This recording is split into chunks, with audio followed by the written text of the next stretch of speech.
country, enemies of the state. No, you didn't even Brahman or pay. Sikadia, a car, Yabato, any mania Kofaba. And a pay the Brahmo, our Dwaboase power 97.9. Don't want to say, Kwaya buying fast one. What the things Zambisa Yan Wababo, Ghana farm money, no. A business are crying, I say, ye will be for Anzana, yet Yonia Konas and Aquas and Nibia. By Yanyanas are better than a month for who? Bibo, Yanyanas, some more boy, Mariana. And yet, you money at the actual so much. Et two more money and one castle with Yato. One more money and was said to a year. And Mrakwanso na Muntu. Ana Mosameboa. But I said, if you can see about a real year, get your good young selves so bad. Nothing come out with one, yet the association. And then Ora Daniel Yao Domelevo, Yanan about to come on. Wabena come out with walk us one. Lawyer Martin Pebu, Yanan about to come on. Wabena come out with one across wall. Yeah. Pomani. Yadi Yesu aye Puma. Amma Puma Cheche Guaba. Sounds like a Makura. Akra Kofi Dako Atenase. Oh, yadi Yako Kasia na Feso. Yakuma ne Bibi away Mubia yadi tai. Ghana Pennyfueti Wabra. You see what ANC shopping mall, you go swap, you bobo home. Your friend all of a sudden. A man for any na is your talk. But as a diner, you go. A man for cars, so ne. I could PSA be my pre-plan in home chronoba. You have some command so. Masabre Yagura, a year the one crater Musa, Wabrami, Mammy, no matche, a crack of vida con a fenso. I'm a pomache cheku. Pomani yet. Amma Poma. At the say, Kwame, I love your smile. Yamia do me who ya no pronounce it. Yeah, Ubo base, I remember me. I'm sure it sound. Remember base. Okay. Cabonai. All right. I'm on my way. You're the Yamias. Yamina Daroma. Trade wedding. More dim pa. Cassia pa. Yamias. Yamias. Accra. Kasungu. Not to say, Kwame Nyamia dumti and a good ano pay me who ye. Nanita for account to send it down. 25 CDs, 80 pesos. Why not the two? Says can you the birthday? Say, unse accounts no want me promo cra. Okay. Ntia was so jabi bi wase. Ntia kwens wase. Say the be young close account cra. Won awi nam ne nyina. Eno ne ne aka e wo dompe no. That way the obu tu ase na no. We yare unse akoko ho chicken. We dompe no timi witire because when na ya na e de no na aka evivi na e de kakra no. They say when 25 that aka wo no. Yeah, you crap up and inside free. Oh, but this is serious. Oh, very, very, very. And a castle and a dome also. 35 point something billion. Million. Kwame, and a former sector minister, no, so no. Mammy, a slow Wakasa. On Kasai, Ade. Also, Corodian can send me said, yeah. I don't want Casa. Major Magno, sir. Oh, Chia Mino. Chia Mino. And I go for we about Winina. Macoma Fasu Suton at Tigu. Anyway, I guess in Krata they can want some man pay. You said you must see a capchano, Wabra, yes, okay. Kwame Minkah Daily Post in Fiasine Anope. Na asem kesi Anope Daily Post ede abano. Also, Mahama consults Council of State on petitions to remove Chief Justice. Kasongo Unanimous FC board chairperson Madam Getri Tokonu passing the ball to Yoni Kulende. Eti Yera John Dramani Mahama nipebi atwere nkrata egu won afa atwere odua actually say me gu nkrata so e dey akoma ne say Ghana yentemu afo panyin onyi ni free ho enti John Dramani Mahama say ontimi nyesa said ye nhwehwe ni siti no enti onam article 146 so e wo 1992 constitution no and also say the Council of State bibi say ba mo na mo betofo enti mu nso mu enti yera John Dramani Mahama adan say nyina ama Council of State say won hwe no won to abang ne fo ho na na bi mu say Council of State wan hwe obetu no fo say onkoso onyi ni free ho e say nkofo who Council of State so hate you I say omo say ye pentema mo we ye ni pa say Council of State President Mahama mama me nko baby e go kwesi da now Sara go mo me ntwen kakra Council of State so ni mo chairman former speaker of parliament right honorable Ajaho yeah enti say nyo no nko na debi ebetu anamo so fire no nyina wo because ye de ye betu ne sani abasa na ya ji obi adwene ho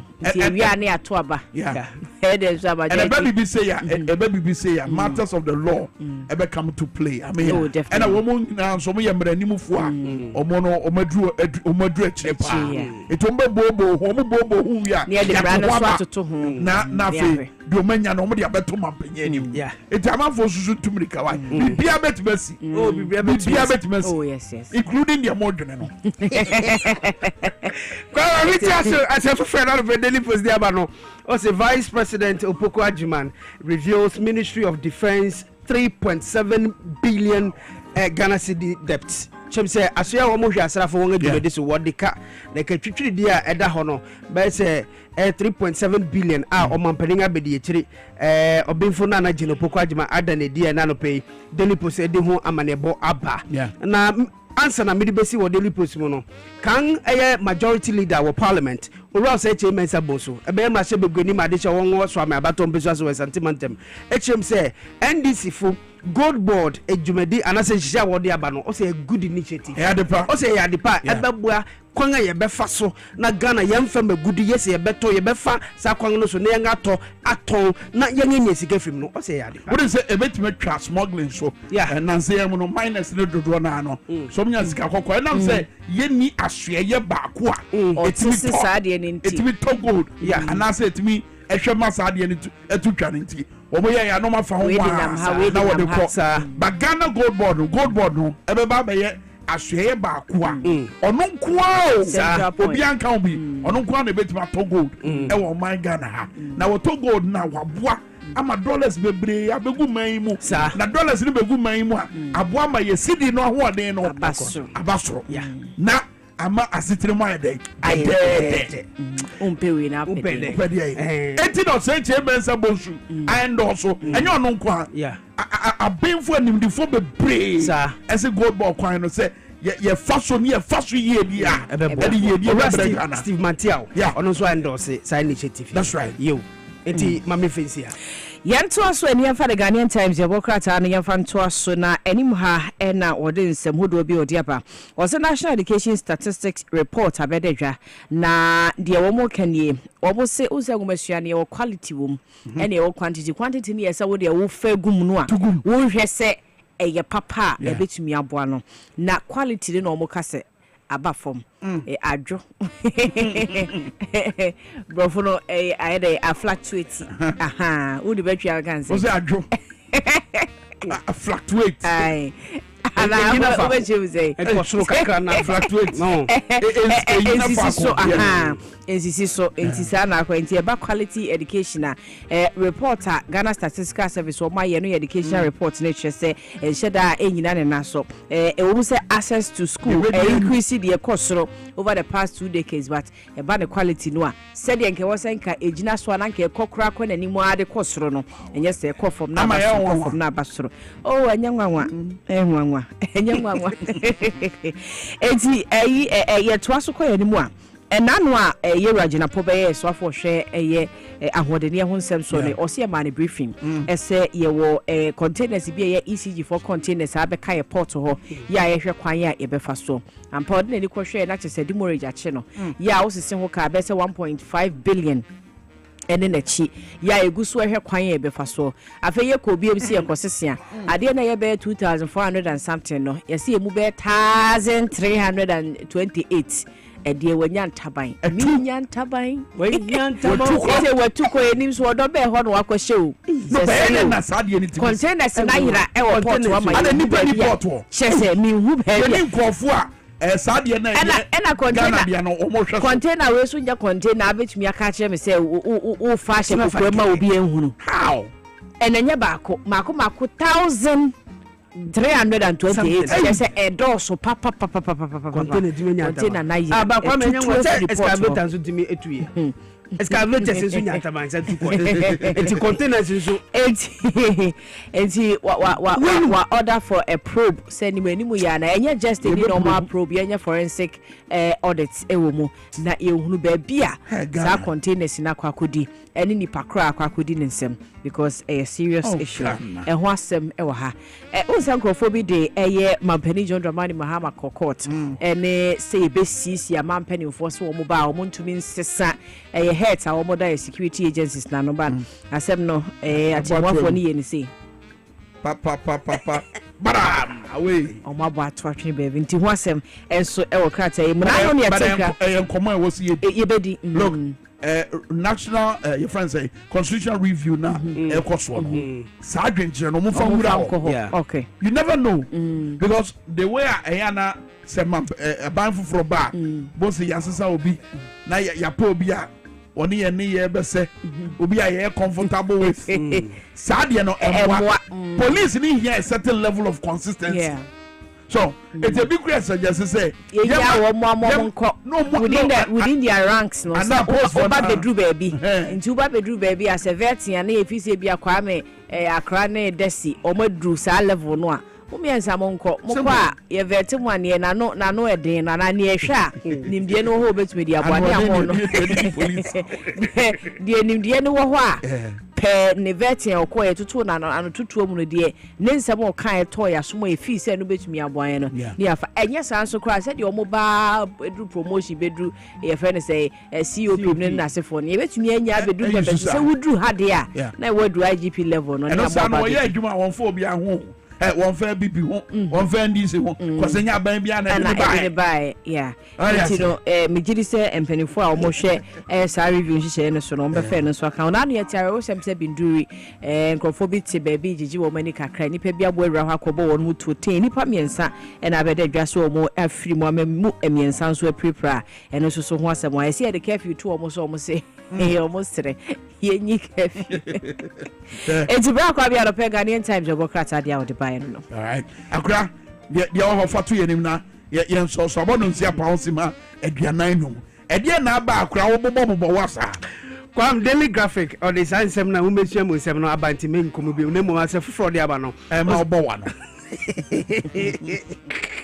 was a government suspend community mining scheme cites similarities to illegal mining or chimsa bank chim say near bank did down the buy some potem you know I said galam say na jaba fu frabo sisi we it we twem no o man no mo community mining no e fa no mbeko ene abang wo mbe na normal license ni revoke e say o park on ma se ofia na agoja no ho e be ba na ye adwene se bia wo no ya hwehwe wo de ma hunu se wo de na ye kroje ne ye be sa de tumi krata na ma ye de ma waso akoto aso okay it ye twem no so ye monitor se o mbe sa ba bi wa o mo de fufuro ba okay no make us ye twem se ye be monitor se ye be monitor mo ba eno de bra kwa me ho hia pa me na no na meka se ye ya so ene ye koye no ma ba me si achi ni ade ede na si ho kwa se wo ye forestry commission anaso so kwa no ya ban a pese otu galam se ase a wo se ye de nkrofo na ye rapid team ne koye na ye free ho anom be si ye chi na 24 hour economy no wo de sha se free forest ni mu na ye den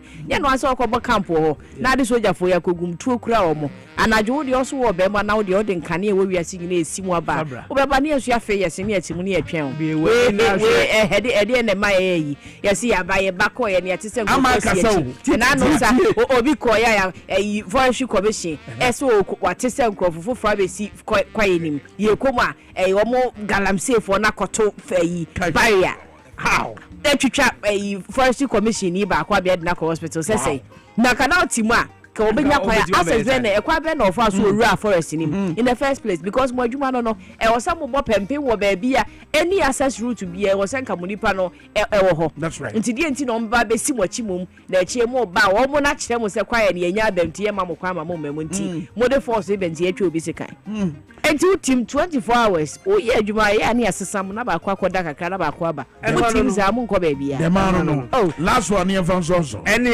works and housing ministry chem say uko from Mantaman Gro home a wonya nsu wo ho na sector minister ne chem say enche oba address Kwame enya hope na ade Ghana water say ezu omu treat no 48% in a 3 year fee 48% no crowd yeah subject to scrutiny why should be 20% energy say me need to me area emma esu ni ma e dia de bosu me ni emma and water tankers no I take advantage no oh say no near 70 source of omo so omo de no nya free source of omo so nsuo ne ya say teji wono yo obi onu so atu well wo the fear the supplies are for no omo so de kokoton ejiska and so etiden ni quality no etiden yes one day the no dia bro quality quality ni so a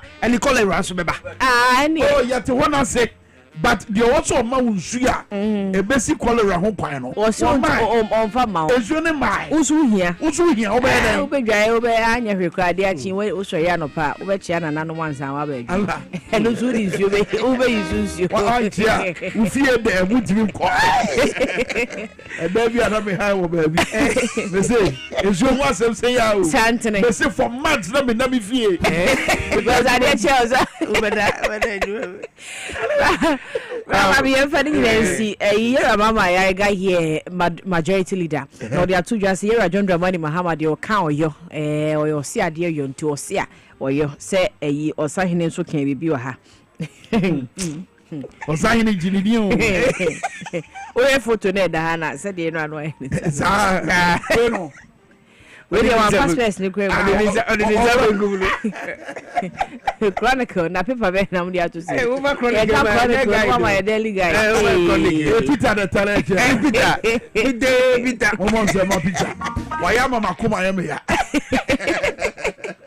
okay nie mama is second year professionals I know party loyalists they be na party loyalists omo professionals me wan po na kambeka no party loyalists ni say be on your wan school so yen can say MPP party loyalists and they will tie bio apanyo mark hu say we nipa hunu we nipa jinjan adwene ni utrim enwoma ya wono no siese wonim no anase owo hunim bie no wo de utrim na bi ni bi ebi ni mu bio so I say san wo hunu mo enti na be na kasa san no say Mahama pam enkofo a wo munim de e no de party loyalists omo ko nem so obi atire wu ne de ne ko oh this is bad.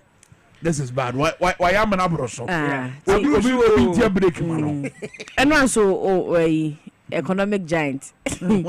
Whiskey. Yes, whiskey. Economic whiskey. Osa wakasim. Oh, Kumasi no. I'm for to tia bono. So more 200k. Na 70 bags best up. Na say yera John Dramani Mahama one home modern. Na ke tia phase 2 no we na nkrofo na phase 1 no na ye. Mahama the 4 years. And phase 1. We about 2 years. Why na kwa o sa ka say so me phase 2 man. So on sanye ma. Na we are serving claim ownership. Why need to papa you for? One time we kakra. One time kakra. So oma Ghana for feno. Say you bet ma feno. So say ya oda onda. Toda o person ko o tena se kura on kasa kura. Ba so ho no hwese de ne besi ko na. I say eyi ne ho yira o se enti Ghana for me ma. E dey to go say oma Menya mama. Wait. What's that? Me na make say. I was a coward to that. I said, I want to I'm baby, I would have been a me too free. Then you I grab a video I say, I'm a ma. Well, yeah, the good you some airpay so Dwaboase or power 97.9. About tell a trace, a brass or good you 7 year de Bramo. Why didn't you know Susie for tie? You made the energy momentonka or Facebook or power 979 and a face of TV as well as at Ghana. Hey, Obi to bow me a fool. Brat and why? Now your mind to trick. About the teller, Kwaba, na Bibia Wakodi. I'm here, don't Bibia Koyi, fine. That's right. You go so when you after Madagascar, one next. After Madagascar, no, any chat, game, any Central Africa. Oh, Chad Bill, Yampanada, and Central African Republic. He's out of one. Tough. What do you say? How are a game like Siciano? You hear about a win and maybe draw cry. You may qualify. A win or a draw? Draw cry now. No, but I'll say winning. You're winning. You're winning. I know here. Clean sheet too. And you're fair. Na Ghana for no. We might chita no with the Amayeno. And you're Black Stars.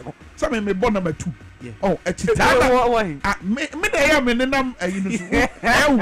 What come once a vehicle? Come once. But I share night summer course. Oh, I'm not in a fee seminar. And the about Black Stars and seminar, and some and draw our parliament in 24. And the honorable Sinino at the Black Stars on some edited giant, the whole parliament now and summer call Hoyano. Yet to me at the abroad sounds of the Black Stars Management Committee. Or Muninan so I didn't say I cried to your sounds with a goalkeeper.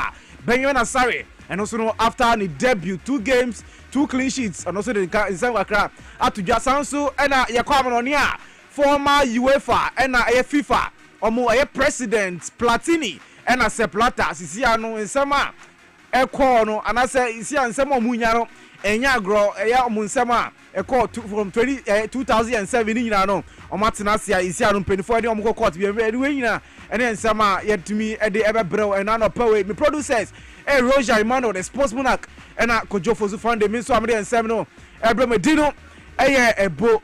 Till I shall seminar say now young quarter Black Stars Management Committee. On chairman, Dr. Randy Abbey, or then Sam Kakra Atuja FI, a 2-legged affair, in Chad, and Madagascar. A boy no now or say a Nino march in Nino. To me, echo here to me, and 6 point by Siano. Or showing him say June a year international break no say to me about the June international break now or say matches and shada any horse and no showing him say the Blasters of Ghana able to me about a 4 nations tournament and no because England when you and some Dr. Randy Abbey or that to giant any some kind.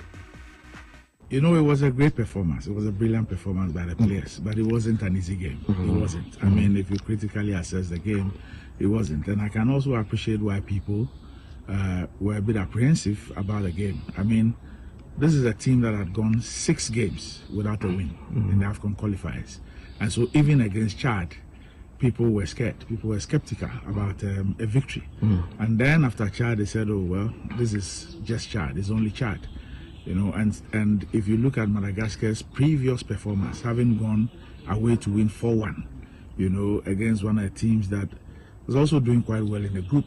I mean, it was pretty obvious that there were a lot of people who still weren't convinced that the Black Stars were back and could do this well. And so it was a difficult game, but the players were determined. The entire team was determined to make sure that we make up for the non-qualification to the AFCON, and that's what we saw on the field. Fortunately, the technical team and the management will have the opportunity of further working on the team, because in June we don't have qualifiers, and so we're playing a 4-nation friendly in England, and I'm sure that there will be an opportunity for the coaches to do some further work on the team. We're hoping that some of the players who are injured would also be back, and will be able to also get an opportunity to play at least 2 games before the September friendly.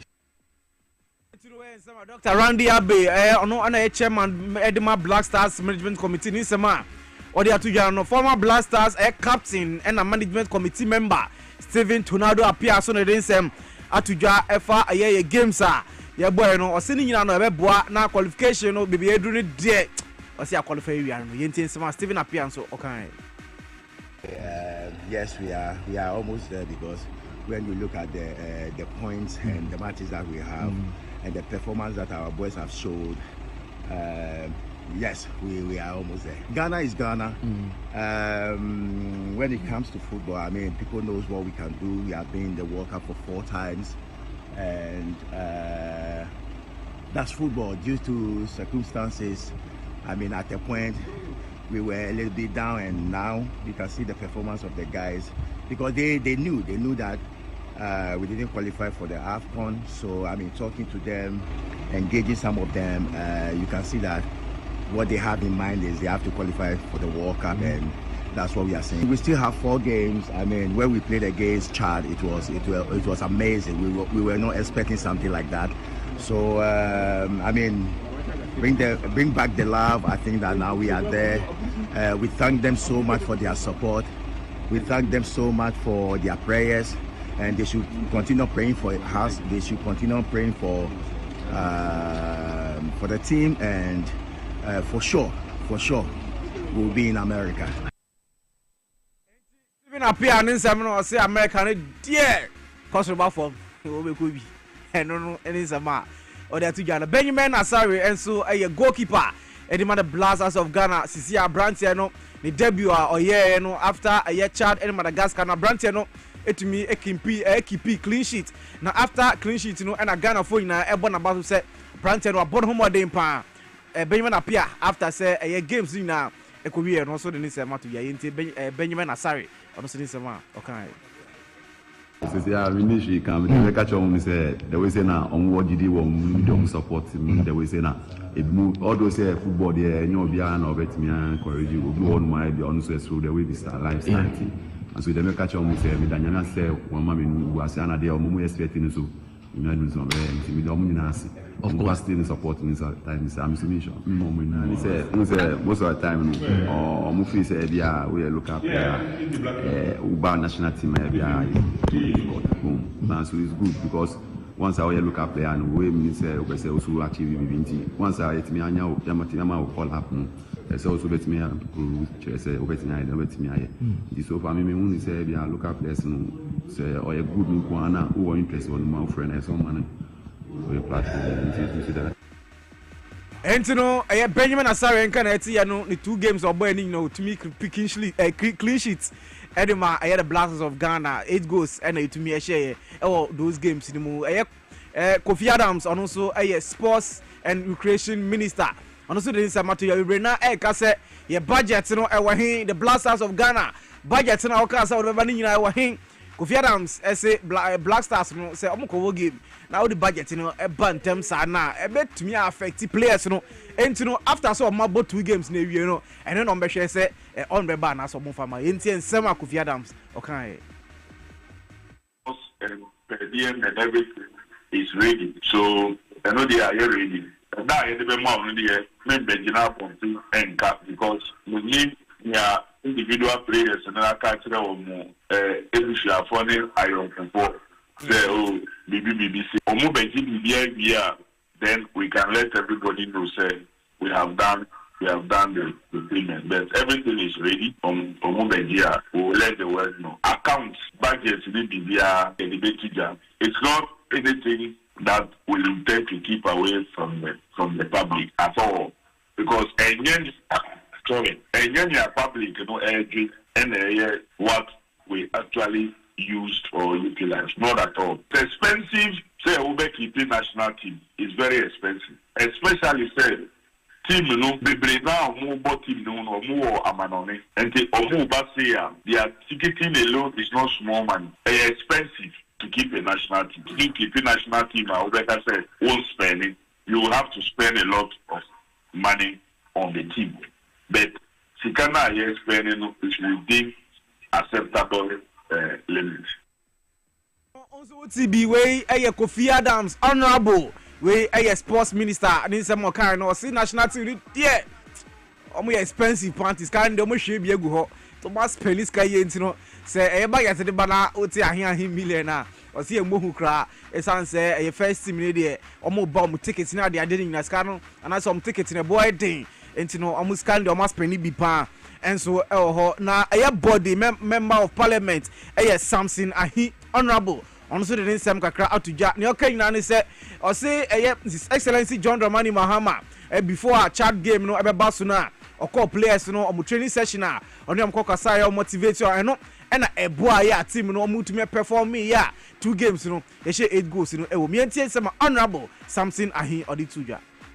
Mr. Speaker, I am particularly happy when I saw the President John Dramani Mahama before the match with the Chad Republic. President Mahama visited the team, and if you listen to the fatherly advice that he gave to the players, the inspirational advice that President Mahama gave to the players, Mr. Speaker, what we can only do is to say a big thank you to Mr. President for that inspirational message that he gave to the team, which has resulted in scoring 8 goals in 2 matches. Entro where some honorable Samson Ahi odituja owie no eno Kaikwe Central amuso member of parliament Patrick Buama honorable also did some atuja ne okan na ne se osi isia no Ghana ye ba Coca-Cola FIFA ranking nso a we eda no osi anya kra entino ye subsequent games everybody no osi ye boa na tumi winning games nyina na FIFA Coca-Cola ranking no yetumi efo na yetumi ekọ ni mientie sema honorable Patrick Buama enso dituja.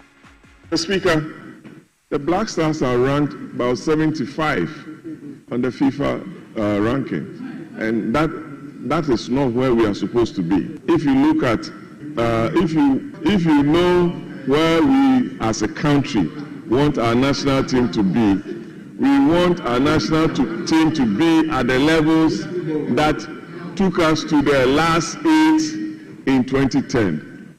That is where we want our national team to be. We encourage them to play better and to be at the level that will gladden the hearts of Ghanaians, Mr. Speaker. Honorable Patrick Buama, and also the two Jano, Okaikwe Central, MP, and also somebody to your king and say, Zia, be doing it. Be done in your crant or say, Queen, oh, FIFA Coca-Cola ranking or sound so, and Afija, a Quabre South, Member of Parliament, Honorable Damata Ama Apianima Salam. Also, the Nisam Atuja, no can say Ghana Blasters. A games are any child and Madagascar. A boy and or see a boy Monday part 2 games are. Yes, it goes in there or say a boy and ranting about some more oh, a blasters in him. Mr. Speaker, this victory is a testament to the team's resilience, skills, and unwavering determination to make Ghana proud on the international stage. The Black Stars have once again demonstrated the spirit of excellence that defines Ghanaian football. Their hard work, tactical discipline, and teamwork have brought glory to our nation and rekindle the hopes of millions of Ghanaians who passionately support them. Mr. Speaker, I commend the players, the technical team, and the Ghana Football Association for their dedication and commitment. And to way and sama and also honorable Ama Damata Apianima Salam.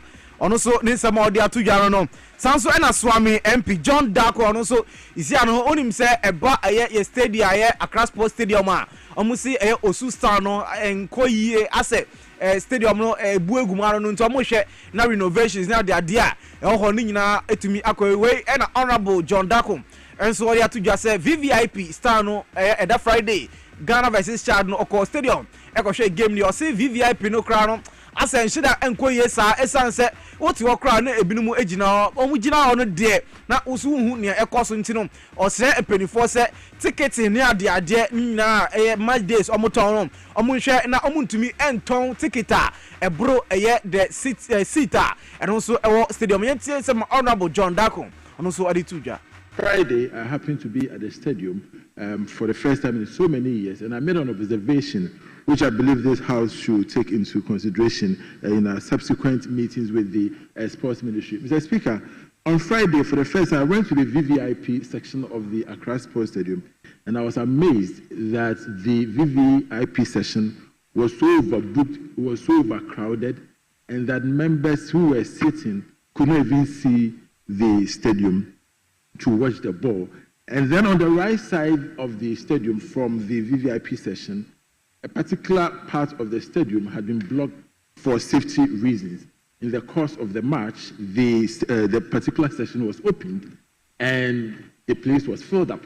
In fact, it took an announcer at the stadium to warn the spectators not to lean on the metal railings at the stadium. Mr. Speaker, we've known and we've seen the stadium disaster, May 9 disaster, what it caused this nation. And so I'm using this opportunity to appeal to the Sports Ministry, the GFA, and the officials in charge of the stadium to be wary of the way they issue tickets when we play football matches in this country. And the fact that they can actually oversell.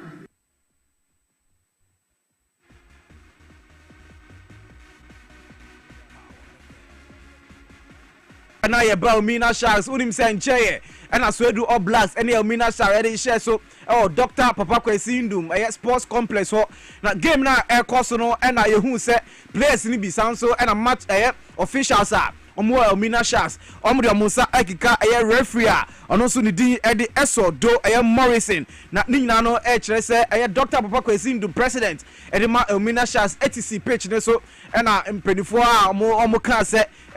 Dr. Papa Kwesindum na ocheni players no ene fans a ho say ne referee no no enye ento no omo sa enkeka na players no ebidi omo sa eka referee Eso Morrison we ni nyina mprenifo anase Ghana Football Association etina so no say na enkoye ento no isi ameno ka say Almina Sharks mprenifo afani omo 20,000 Ghana cedis sanso and omo say omo matches aka Ghana anase division 1 league omo zone 2 no o matches aka ni nyina no o metumi abono behind closed doors ento no isi omo matches omebo Dr. Papa Kwesindum sports complex no omo mbono anase omo fans and supporters enko omo stadium enko hwe omo game bia biom sanso and omo officials bia omo dino Eddie George Redu Seth Armstrong Kevin Abuachi Joshua Chibaza sanso and Kingsley Atta a penfo afine omo 10,000 Ghana cedis each say obia enso entua say omo de omo nsa a match officials and even a decision and referees no Jenny Crown so almost say omunji to sanso and a president Edema Almina Sharks Dr. Papa Kwesindum and so mprenfo a final 10,000 Ghana cedis sanso and almost suspended for 3 manta almost say Monko Stadium and Koshwe game bia and so sanso and a brantia and also the J Asamoah Kola and also who said na ordinansa hwe referee biasum se wo hwe video ni dia wo se na ordinansa hwe referee biasum and also mpenifo abano no say omama no 1 year ban se mambo match bia emfa ma Elmina Sharks biom entinwei and decisions are mpenifo ade ato form ade ama Elmina Sharks wo embra na zone 2 game against Swedu All Blacks no na omori omunsa and so ekika referees any officials are omukodi sa game no and so ahontwei any ensama and also no ekoso and so Elmina Sharks akachia ye bomu bi edi ebamo ye call Accra House of Folk and so akachia and also mpenifo etumi afani awon 20,000 Ghana cedis sounds and 10,000 Ghana cedis are must suspend fans for the remainder of the season sounds so ye call Accra Sports Stadium amugema almost so many young apostles etumi boy Lagos Stadium no so ye hu say fans ni bi na almost no stadium ho and also omura bibia na ni kwan say omura and also no na omubo jamani ade and so na unina no na paid for say na any kwan say na supporters and fans no have to folk fans no na ko any kwan say nanka omura ho na omutumi ekọ ni nyina no enkyere se hisia no ne esi because of se ne esi ewo insuatrema nti no na mpenifo empese fans no ometumi abrand na bebia aye players na de ade no ewo ho nti no mpenifo etumi afane aye across of folk 20,000 Ghana cedis se fans no area ho nti no nanka ni kwan se omura nti no de aye matches no ekọ nanim anase remainder of matches no ekọ nanim no se across of folk no omutumi eye sa ensensem ni bia anase mo fans no etumi ewura ho dia na 10,000 Ghana cedis no eno so no ombetua eye da enso eho ene yesema kakra eno so ekoso ewo across of folk akachia eno so ye bomu enso edi emamo yanko eye Ghana anase World Cup qualifiers na ekoso ewo Africa na yemfa resource etumi ekoso ewo Endra emfa emamo dia ne say ede city resource no Africa World Cup qualifiers no Botswana etina fie omochi Somalia ebomeka menu a omentumi anti Sanso na Burundi enso echi Seychelles ebomo eka enum omentumi anti bi Senegal enso echi eye Togo ebomo eka menu a omentumi anti Sanso na Mauritania enso etina fie ema DR Congo ebomo eka menu omentumi anti bi Comoros enso etina fie echi Chad ebomo eka bakwa omentumi anti Sanso na Algeria enso etina fie omuto omusa de from Mozambique ebomo eka enum a omutumi etimu bako Sanso na Morocco enso etina fie echi eye Tanzania ebomo eka menu a omentumi enso anti bi Sanso na Nigeria enso ene Zimbabwe ebo 1-1 draw enso ofie Sanso na Benin enso etina fie ema South Africa echon ebomo eka menu a omentumi anti Rwanda en Lesotho ebo 1-1 draw Sanso na Angola enso etina fie ama Cape Verde enso ebomo eka menu a omutumi etimu bako Uganda enso etumi echi Guinea ebomo eka bako a omentumi anti Sanso na Egypt enso echi Sierra Leone ebomo eka bako a omentumi anti Sudan enso ene South Sudan enso ebo 1-1 draw Sanso na Cameroon enso etina fie omochi Libya ebomo eka miensa omusuru omutumi etimu bako a eno suru ye bomu edi emamo ewo Europe Rosematics kakra enso ekos North Macedonia enso any Wales ebo 1-1 draw Sanso na Gibraltar enso etina fie ema Czech Republic ebomu eka na ya omentumi enso atibie ko South America Argentina enso etina fie ama omochi Brazil ebomo eka na ya omutumi etimu bako Sanso na Chile and Ecuador enso ebo goalless draw Japan enso any Saudi Arabia enso ebo goalless draw Sanso na China PR enso etina fie ema Australia enso ebomo eka menu a omoso no omentumi anti yemra no be e kono tino say ensem no esi ana bra Kwame etwa Dwaboase so edi ema ba before ameko no and there kojofo sufandi and then the sister ketwa birthday enti no the sister no din edi Lily Akosua Fosua yes and then birthday till ya we Lily a happy birthday also from your family we wish you a happy birthday age with grace and prosperity. Until Lily, I wish you happy birthday. The producers, Roger, Emmanuel, the sports monarch, and as usual, could you for Fandi, Miss Midin, Eddie Ebo Taylor, Medicine Arabracame, Atwajawaso Diamai. What a beautiful name, Lily Akosua Fosua. Happy birthday, Kasiapa, El Comaunia Bermana. What the message Yabana was saying, can't you say, what do Papa Nabushani na Empire and say, Nyame Nankasa. Ono abeboa mo akoma so ade nyina abem kama ebusia ye gina we so dan ho abaye ba wa ni nkoma hodo ye de bremo ne yesi wo ANC shopping mall hon manya ntie se obi empira na emom kansa hodo NSA anopai ye nuanom mo Radio XYZ ene assemblyman wo electoral area hono edwedwe nkoma wo dan sa asem no edi na eka abafie ene eka so yen ene ne ntie onomo Sam George eka se womo mo hwema saa ka ne bae no womo ye enemies of the state no ye be chechim ye ba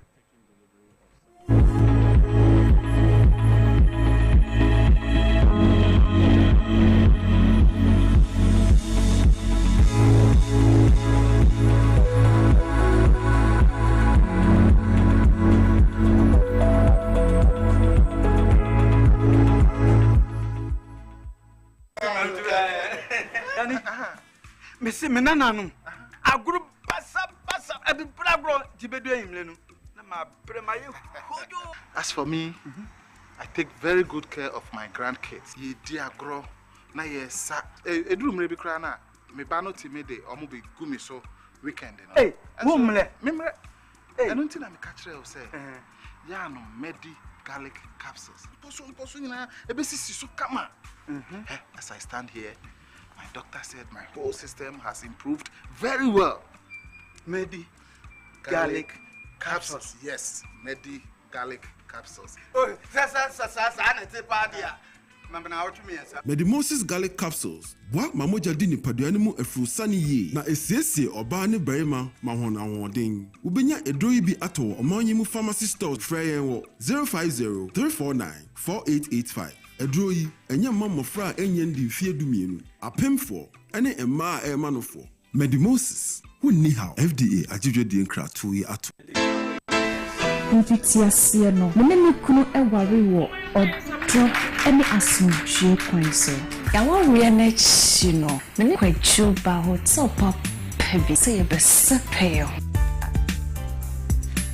What a team for so crown na maye bibia wo nyankopon sem ekoba ne san me kunu antina se me dro botum wajo eye edek SM bitters wa eni gia befi we na me de yem bible edek SM bitters timase mama me sa wa warrior mu enije bewie wo paya na sa wumpam agrodie abaye akwana na ye kamfo edek SM bitters Mrs. Wa oyem yo nyina monome no okọ one time edek SM bitters where dia mama hey oba wa fa yefunu ene oba oma ne ba enufu enumbi wo ye bema na wonya 18 na untumi enum FDA agi edwadie nkatoi SHS 1, 2, and 3 admissions are started at St. Andrews Senior High School, and I have good news. Have you finished PEC and not been placed in a school of your choice? Do you want to rewrite your WASI?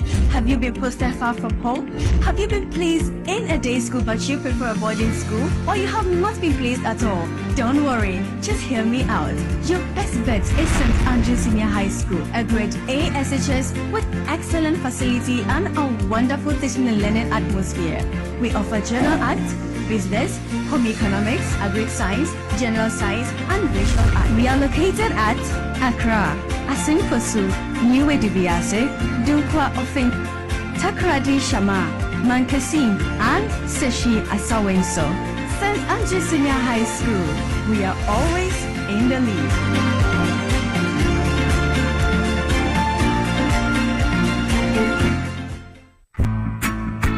Wa fihwe sama ye wudina we mema ne hu se ye ka no wasam o ka sa papa kesi ya no ba ha na ne nase atata ya o kasa no de nsa katana no ame but we are the say sa papa no mate de mo kan nyina Spanish garlic mixture ene ne capsules adawroma na mama pomodire sa no wow why you nice and kasa Spanish garlic mixture ene ne capsules eni ama why you kama pa eboa mo boja dia frusane wo nipadua no mu na aboa sisasabro awotutuo hypertension ete cholesterol so obi o taadwo so antentem pa gas gina wo yam ema akura amane amuhunu ma fichi krom nyina atuatwa obi akura wadware wie no afa na ne ho ye ne hene enti asono Spanish ginkgo capsules ana Spanish ginkgo eno de ye nwa nura watwe free ginkgo biloba ene soya oil mu ema wadwemo so da ho matenso se yesi eye anti aging ena ma good retentive memory na ye to ne hene Antec Herbal Center for ene ayi enye na pharmacies chemical herbal shops eno an sem ofre 0266 11 41 11 apemfu abato mo manufo no kwada wo ne mfedu mienu enka ho FDA agi edwedie nkrato yi atum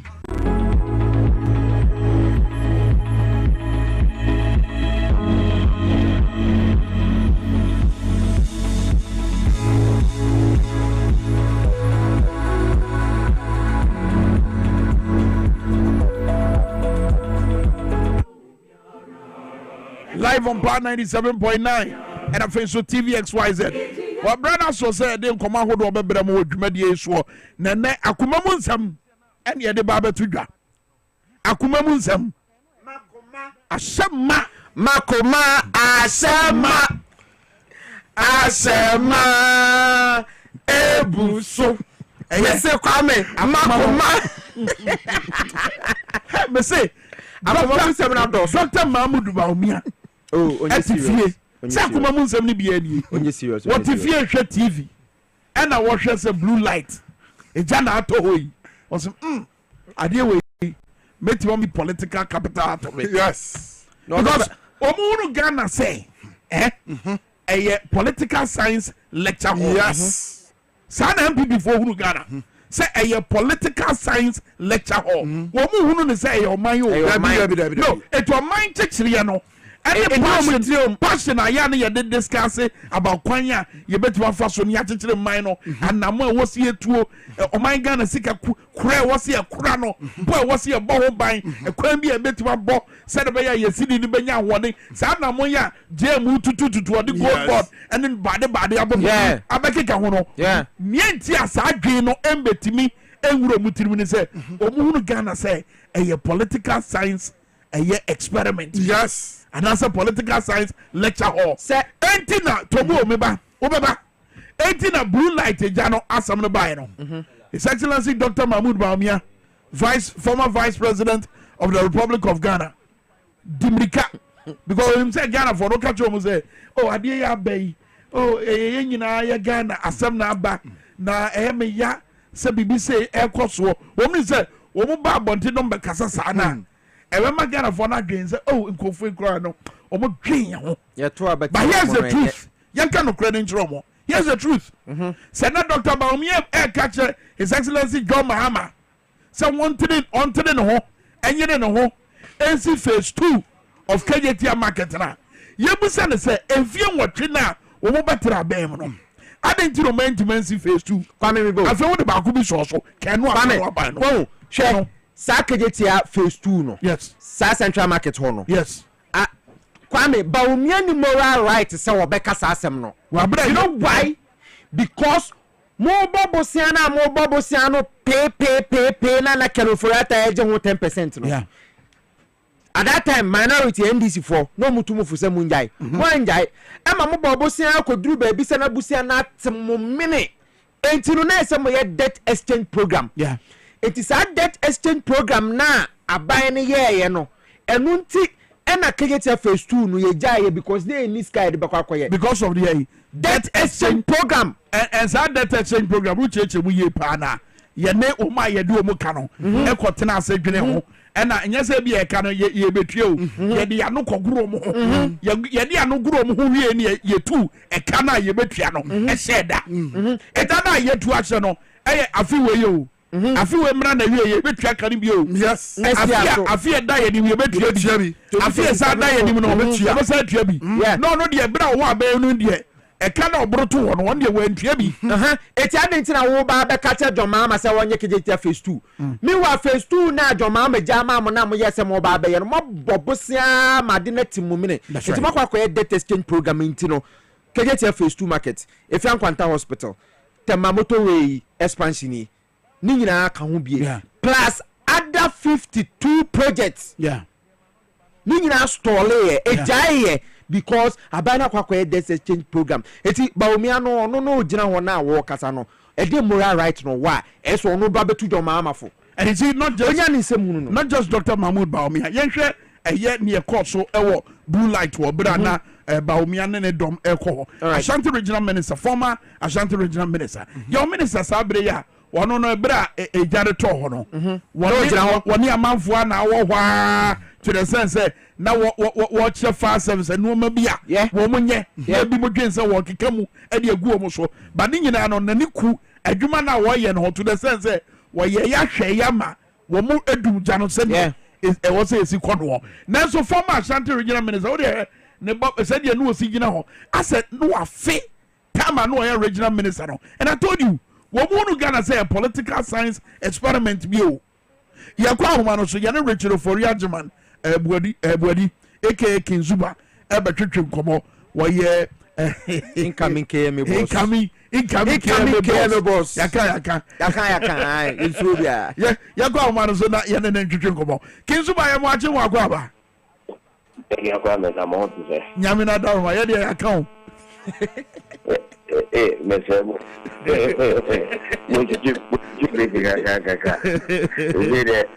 minister na asma me memoano o jalo tie no de mo me no konko that's right ye me na konko ho no ye hwe Dr. Mahmoud Baumia na fenso former Ashanti regional minister ba omo ba ho enra ne nsem bia no mo ka ba omo yakra de o se keye tia phase 2 dwaro munya mo na munya ne ntem na munsi ena fe nso wo sande sika ne no ma bi ede ma adehye ba omo ba ho no ede na kire hia ben na ehia I mean emwa ben na o metimi dia ba ede na abesesa really yo me je okay for me nyehu emwa dia wa dia boaye say eno da no pa na ye program wo Adom TV the MPP for no association party career about on live TV me protest here say asama SCNA asoyentama ato ini anomne yo fase for ne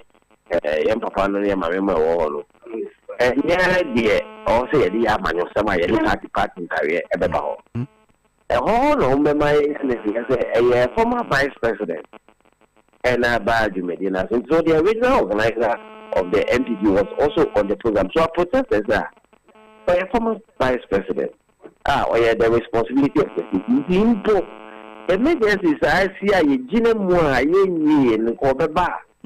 Then almost see regional minister. So that's a young Britain. The SC, any day, it will be situated in a proper context. Because our time is in a holo, a botana. A constant saying also, Bonamania, the essay now, Kumasi is different from any other place. I know something nice and to be a basis as soon as we are, we have to do and they don't have waiting it. That's right. Sajumano. It is that they also had to, Nanano, all of the Kumasi Traditional Council, at the buses bay for, I am for a walk Kumasi, the bus a bow. And the area is in an animal. Impromptu, the former vice president, they say, because we don't know how to schedule him. He gave me a program, and I went to one of his handlers to protest.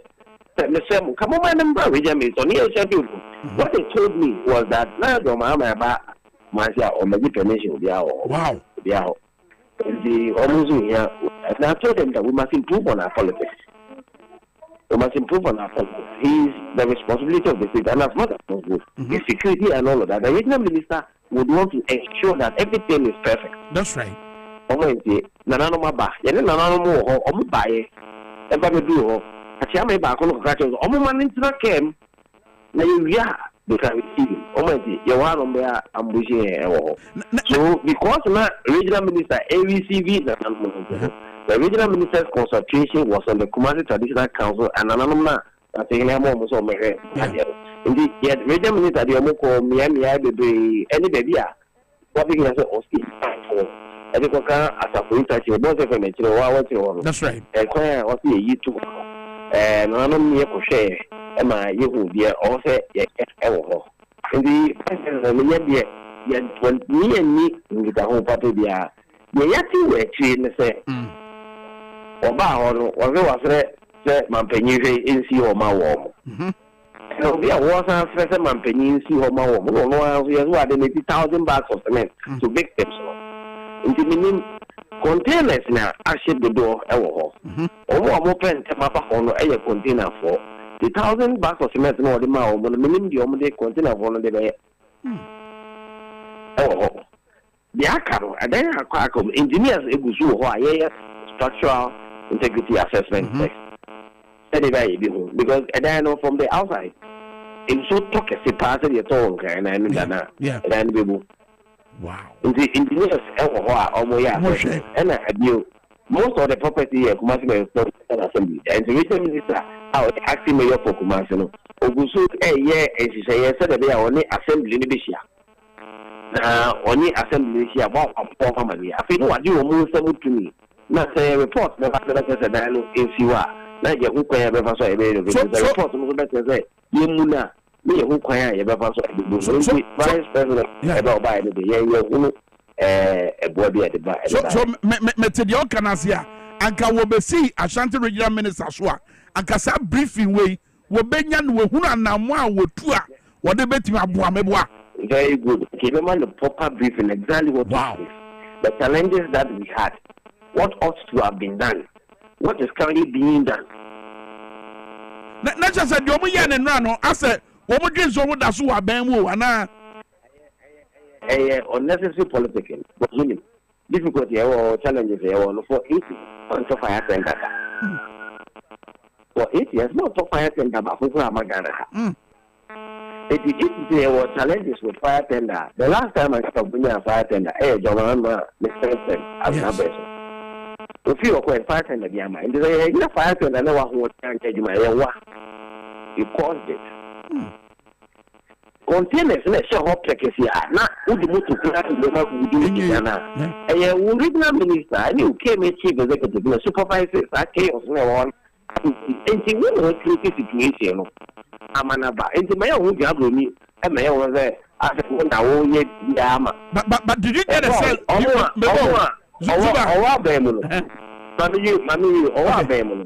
and they just talk Kumasi Central Marketplace one. Yes. Anyway, up to now, in the movie, maybe I was in the movie for close to 2 years. What never look on the city, and what's on the show because it's almost 300,000 pounds. After you go always a great meaning, the benefit was that we go our shadow. Wow. Yeah, bought video no, a year vice president, former vice president, waba a year blue light one. Mawusa would name one now with the anyone what to do in such a no. But Wabra now was share. Woman anti mo kasem. Did you get the impression that woman woman what and woman ya wo kase and now almost 20 e baye at wencham say have to Kumasi as we speak and if our victims are registered in year it's close to 1,621 victims baby I was as another. Oh, I actually you go so true. The wire for the actual 1,621 shops. And what I was saying, local shops are you see a completely gone. Yeah. 425. Yeah. They want the ammonia containers. Yeah. Shops are them 425. Masa, if you individuals, you know, engagement, now you more ekasa. Wow. And yet, also a year, almost Asian. Or see, yes, you mean what you're saying about one young man, the story. One day, so pathetic. About your name, I'm a papa won't back up. The papa and mamma will jackal. I don't always ye. I will follow a cow going in our one tear by anymore because they wanted to settle the young man. Young man, you have a family, you would have Korea. Yes, I'm going to pay you and say by a bishop or auntie a camp to get minimum of branding. Whatever top of one. Nashi. And we want to do politics with this one. Well, very well. We want to do politics with this one. Will be normal worth 17 million Ghana cities, 70 billion old cities. One individual. Go. One individual will be a coffin number worth 2 million cities, or do you be 200,000 cities? It was so a call for the operating 5 years and the 200,000 in addition to normal or the pretend about 2 million cities what we shop for and the change actually. The stories are not good. Yeah. That's right. What I say? There was crisis situation. And what we can do is at best come together, collaborate, mobilize resources, go to their immediate assistance. But they didn't look like some collaboration. No, na. That is what we wanted. As we are interested in politics. So if you are not interested in politics, that's why they just you just there as a Monday. But Monday, whilst we were on the ground fighting fire, not MPs and Kumasa Federal Assembly or someone discussed budget. Yeah. That is discussed by Atoyentama to Kumasi. What I'm representing Kofona or Muaka. What could that Central Assembly was say? Oh, analyze the budget. Now for 8 years, I'm by what power, any budget. What I analyze the budget. And our budget in the region, the region, the at the moment, our budget. So you see, they are too much interested in the politics, and it's not going to help them. Very well. The good thing is that in Kumasi people are getting angry at their behavior, and for us it's good. Who's that? People are getting angry at their behavior. Wow. Very well. Kinzuba, Yamfansia. Medo asepa no bre no wadaje. Onyamaya no pay. Kinzuba ono na Ashanti Regional Minister pa no say wasamre imegya ya to blue light one omwa. Na wondi dwuma sononko bi emfama no was also your former MC Emma de share wo Obuase Obrempon Kwame na ese Dr. Bamian se den eja na to blue light no ontiminda na me hwe ne video ni bi me hunu se na dwadifo ma no ebi to papa odenden ani Asante region on papa ira omunim on papa nkai wom if it's omo papa na nanu ye na nansanya ofiri so kwatena akire no kwa me hwe ede gya ne hye na His Excellency John Dramani Mahama na okodi ni djuma won kawe owie ye pe papa na anu nsuompo obegina gya no wo bra na gya ne hye Dr. Alhaji Baumia adafie be na 3 days ahome well we have no akose bo 200,000 Ghana cedis afena no aba no so afena na ni aba no so no won se PZ wo blue light wo ejasi wa Asante region na Mr. Santefo nka na Ghana fo nyina so nte 8 years under MPP wo mo fa niema MPP for year wa Santemam emekere Ghana fo nyina Kwame mo ma yanka sabe Ghana fo bi ka se Asantefo sabe bibi bia ndisi be yom enyom fe no mo nka sa joma ma ko wa de to pa bo bi eno na Kinzuba ka yes was it no mu ye yes e hye dodo na abufuo yes e bia videos no mbetwitwa no look strategically e be kwa gotwa enkophobia omo affinity edema MPP omo Dwaboase yes but dodo na omo betwa abo omo no ye ntwa sa video no enfantro Kwame but honestly na Kinzuba ka no was say diomo ye no say oba ho nra na Ashanti Regional Minister ono na no ejato Kate awanya ho hwe yes ano ne na mu no was it ebufu bia ba manfo mu no Kwame omo wuri me say 2024 Asante for to aba ne bi so it cannot be so say Asante we ya ade efe ba ya omo nkai no but eno ade na esiye no eno na ma me senje bisa ya sembisa be nkan to omo so Simon Semensa former Ashanti Regional Minister Kwame ye pa ono ne e wo man mu wodi mfie ba ko na tia wa Santemam oba nana yayi mi Ashanti Regional Minister ni wa betia 1 year na Simon Semensa gusu tia okotina live television so former Ashanti Regional Minister Simon Semensa am ye bisa say almost 5 signature project MPP aye on betenem okache president and so ombra ne office nchen obema no be 50 wentimiam mu di papa bia Kwame Dr. Baumia wano na otusuo ana na Asante hine otufo eyela la sulala pachew pesika ediesie okonfa no chiji hospital e wa Asante mantemo wonya sika no kro de kofa ne mafi abrochie no Alhaji Baumia ne na dadan kwakufu ado abanyi se ye de kosesi aban hospital but otufo mra metua duty e report Asante ma monta sembi asio enye bibia ne de be politics o aya Dr. Baumia ya ananse ye ofiri sui wo betina so as an economist Kumasi fo mo de ne mafi abrochire ba wo mo ebedu porta ni ebuonkom ni dollars no aya Alhaji Baumia ya no be fa dollar fee for city e de copy 17 Ghana city economists and 2022 the first ever highest inflation in this country 54% eba wo man Ghana mo one of them papa odende no e wo Kumasi no efi se wada home yes wa home be ye nansa ana Alhaji Baumia ko gino se ohu se Ghana si no otimi nda His Excellency John Dramani Mahama onu ne de wo ye ana kire se onu na no otimi nda efi se na sa da no onim se gya beto Kumasi na ne plan ne itinerary na ekuta na no nam so no na pizza tinka ho no kon kariye eso papa yi baye ebe gina mo ne mo kasai emma mo anu ba blue light wa friend nadmo Ashanti Regional Minister so gina ho gender minister chi ho ba o nyina ba ye wasashebo shebo say chief of staff be hwe yes na mo hwere mo japade no mo nsatimi aka bi afena Alhaji Baumia ko gina ho kunkum na nim say ano ntimi na no wo shebo wa be ma 200,000 Ghana cedis Kwame baby o my Ghana yata afa no nano bo mo share yes so mbe mesika no yes enyama anko etizuba ebuza se de na kire se we kura da ko de no beko no ba Kwame unim eja dika to keyetia ho na wo mo aban mu eno na Kinzuba ka no good eti eja to keyetia na Baumia ya vice president yes minister eja no ye and Baumia call one call. Eti ede na kire se Baumia dwi kejetie gadifo ho anase edume gadifo ho. Yeah. Because ejato kejetie na na owa ban mu no wan ko ho ade ba ko bia no mo ye bra no wa ban mu no esanda ne ho adi nra. Yes. Raf social media activist.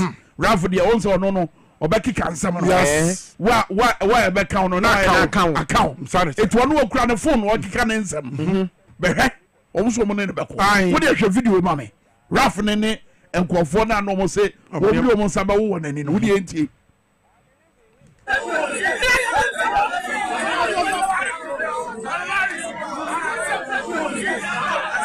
Any problem with the politics?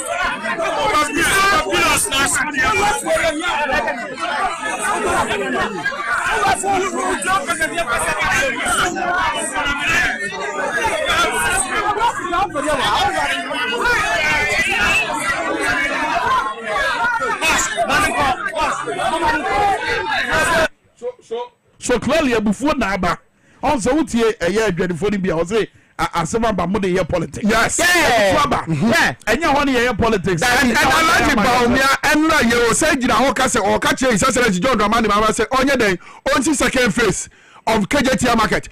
Excellency John Dramani Mahama at the 4 years and the see first phase of KJT.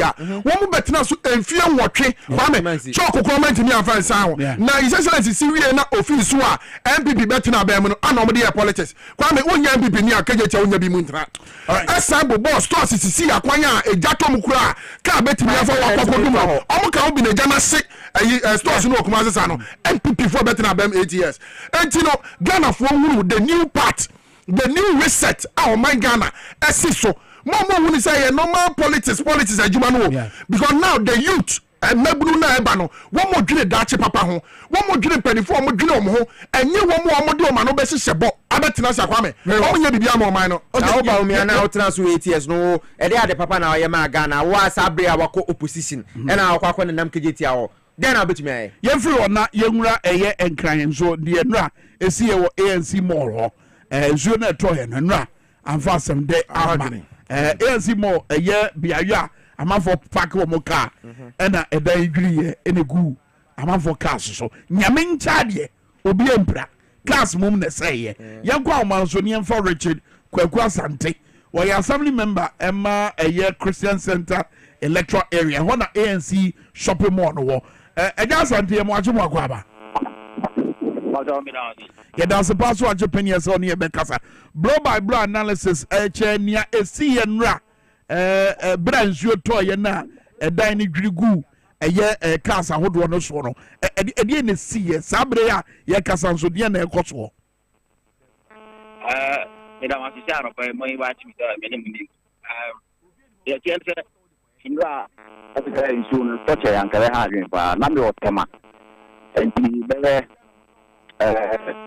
better team I'm saying so okay it me feel buy no already a big frame say problem ya wo yes me di mrika ana me ba ho me ba ho no ana me to yes man jana man ni na say omu around and walk ma omu na me di sound me say ben e koso ana me say issue no president from ana boy no and I'm here to plan na o my no half agree ni na go na bu so bia ewu ana no mpo da bi bia mpra bia ewu ba cast no na ko so ma ba enti ya tete no so na to no to be 30 minutes or 25 or 40 minutes na ma ba ti of no ma ba to bia de bia mpra bia ewu ba plan no de empe half ni na agure go cast no so the cast no na problem as I say sa structure ye adwirigu ye no minim de wunim efa eye nia assembly na ye by way of say wo moko adan ni structures ahodo ewo ho no makoye nia broni frɛ no structural integrity test de na nim fa e ade a omoye na abre ni abre bia na say we ya benti na manfo adwen abaso I don't be meeting me do on no I'm say I'm sure did na me move my do omo ye how many years not you the ban man kwajon almost 10 years I'm come again say I dey be on man omo ye na bata o say ɔmo ba ho no mbe renovation e bia boat bi to boa se no no no e bia na problem bi aba ho no me ade nti kan se ɔmo a mo yɛ adwuma no nka bɛyɛ 8 years 7 years ɔmo ba ho na nka ɔmo bɛyɛ yi na me kɔ ho no na mse ɔmo anya yi but na de se mi se bi bia problem bebree aba no me ade nti yɛ hwɛ ai se adwuma no bia yɛ bi ta na se nke nipa ba ho nipa be fa de ho no me ade yen hwe ni se be na go si and many ma be ho because nipa nkwa enu ya na let me be si answer already no billboard no me ni ma kran so esa bubu e no me ade nti me catch me nkofo the organ e me for no se o mo be permit ni sa na ma na ya yen hwe mu o mo fa billboard no o mo nti omu kiri kakra bi omu ti form ko kakra no ma concrete no ko bi on ma and that rich enti ama billboard bibiri so na dan bibiri so eso prepare no na ade enti no ma yen hwe na yen data so na ade already me hono pra de your gata it gata me ni bia eso be enti no so ta kwa de mu ni yi ANC hono mo na if le gon police station road ni na yi aka bi anko ka bi ama enti ya na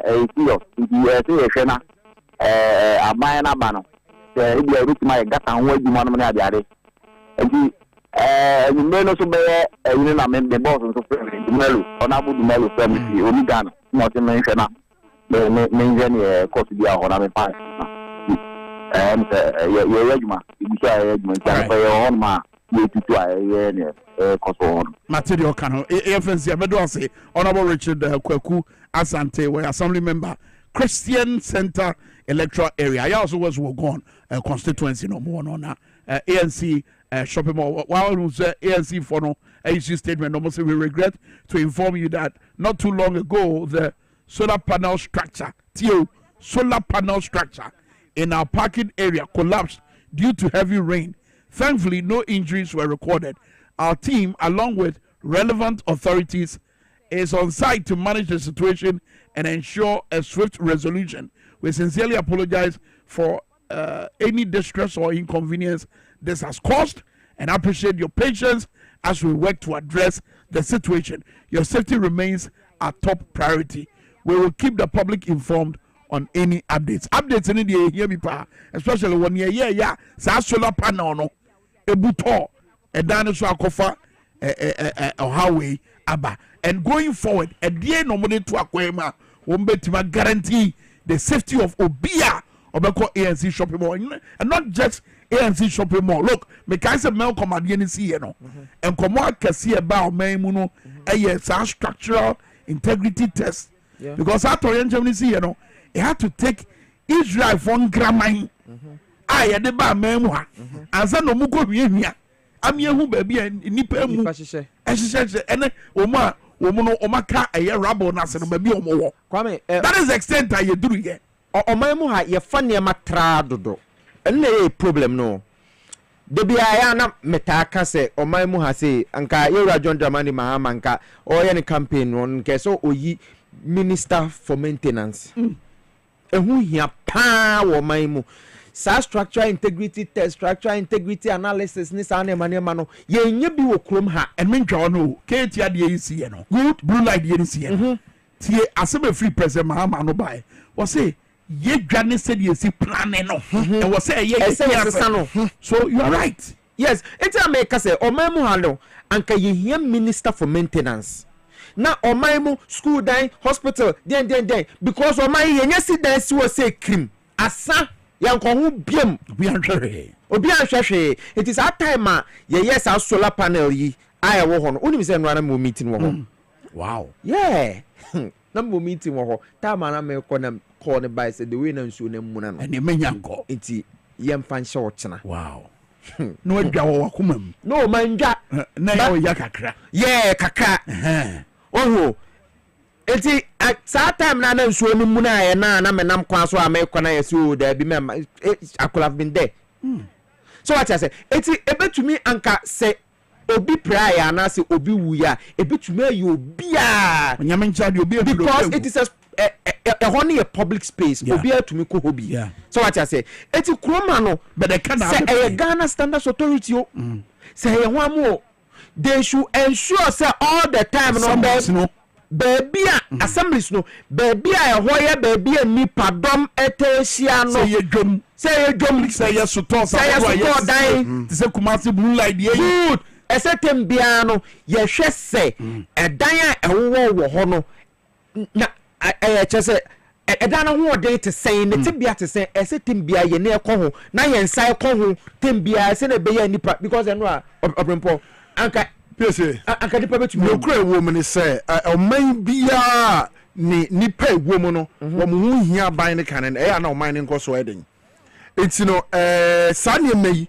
se ye hwede a na eden a ye besi se de oka ye market ye hospital ye schools sometimes at renchem ni bitimi si a no kra ne wodwene ho aya na wote ase a na ne nti ase aye de yie pa enti ya den a ye si e wo se ye hwe ne yie abribia no wo mu huru se edan no kwampapa so ne yesi especially public space no what you say na enipa ekọ ho a ohun se baby okọ nyese wo okọ ho na wakwakwokam ana wakwakwohwere ne nkwa eti sa ne ma se ya nhwe ne yie de abribia no sa to range better ato man no e wo se ye mani pe wo man nim no omo asetirem omo health ana so omo yie de ne hu yie oman ne kane eti mpanifo hwe Kwame no mo fa ne man tutu yie be ba to da bia wona mo edan bi obi esikura wo dam a obi a ni tia no dana tia na se dan we nya bebuo kufa na so this assemblies no den na wo mo ye but some checks no so me kai say me be by na Ghana National Fire Service o ma fa to mo so a na o mo tai ye sa test no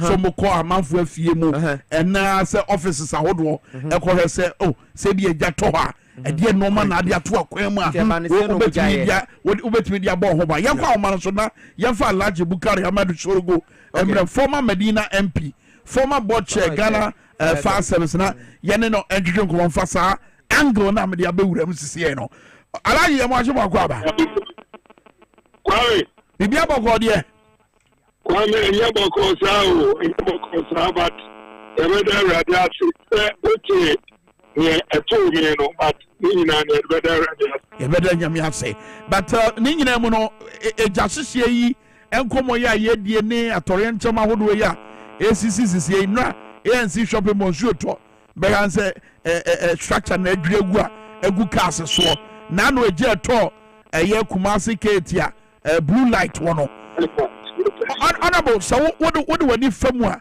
enoma ban na mudi kan de tu akwan mu a na ketimi bua esisi sa noma we ho kwan a ena yato na jeje mu a ka wonya ya sa de aba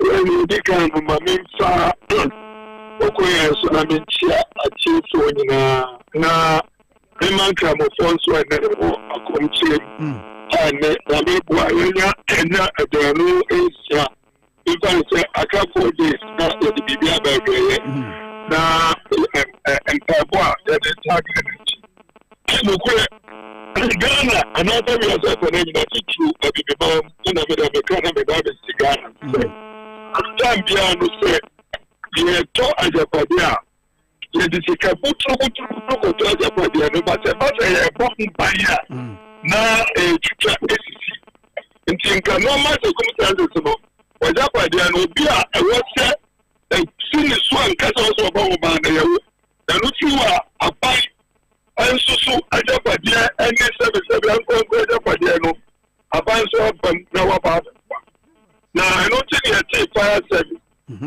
service no ye wo amra ye de tie ana sebe period akwa mi se o be se ko ya fu na uni atati akwa mi be twa ya fu no David we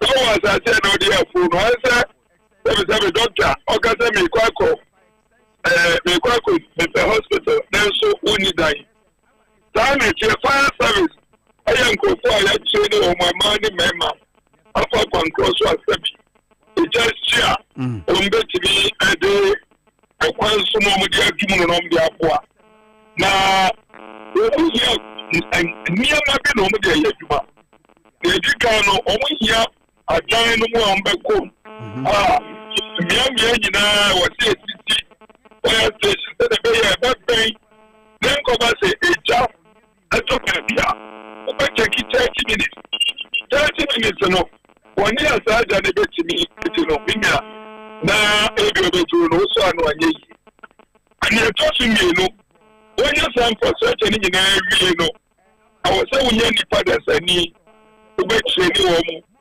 na ube Kenya wo mu o mani budget because every service adwuma na yewu adwuma pa nti niama o de be kwa ko eja no ye won tade bia ya wo wure gyan mu a eja na gyan kwa no tumi wure mu a ai swen kawo ye won paboa ye wo che ni nyina wo so ye anya afidie no wo de be du gyan nkasa e frene engines and fire tenders yeah and you tia kutimpa. Now the most important thing in fighting fire no, is to prevent fire. What we call protocol Muamamia. Prevent a cheaper, a safer than server train, no fire never see. Now we go fight. Yeah, we're not for outside because the JC a best go the car. Shop was shop, but I command shop shops. And then she said, no, they are two are quite service set a gentleman. No one would do that, won't get me about that pain. Yeah. Now, won't get me a Jimmy Channel, she said, Ben, the woman. And what you know, a job to do an idea, so let him go by your first show, the moody show for Kana, and the what's any amount. You want chemicals, beer, form compound. I was saying, but here, let me be a Jimja, a Jabu or one, just a winner stack compound. Yeah, but and no matter who do bed now, who said Muse, and Manimiano, a bino and want to talk with him. Fire tenders are NDC, and His Excellency Professor Mir, and John Dramani Mama. I am a chairman of the board and it by here. And here too, near me, and you know, young Fabi Meka home. I had that, and a fire tender to know. I was a new one, sir, and there was a band and Nico check. A band and poor fire service person be brave. But we go one station and if 100 will go and so not 10 anymore.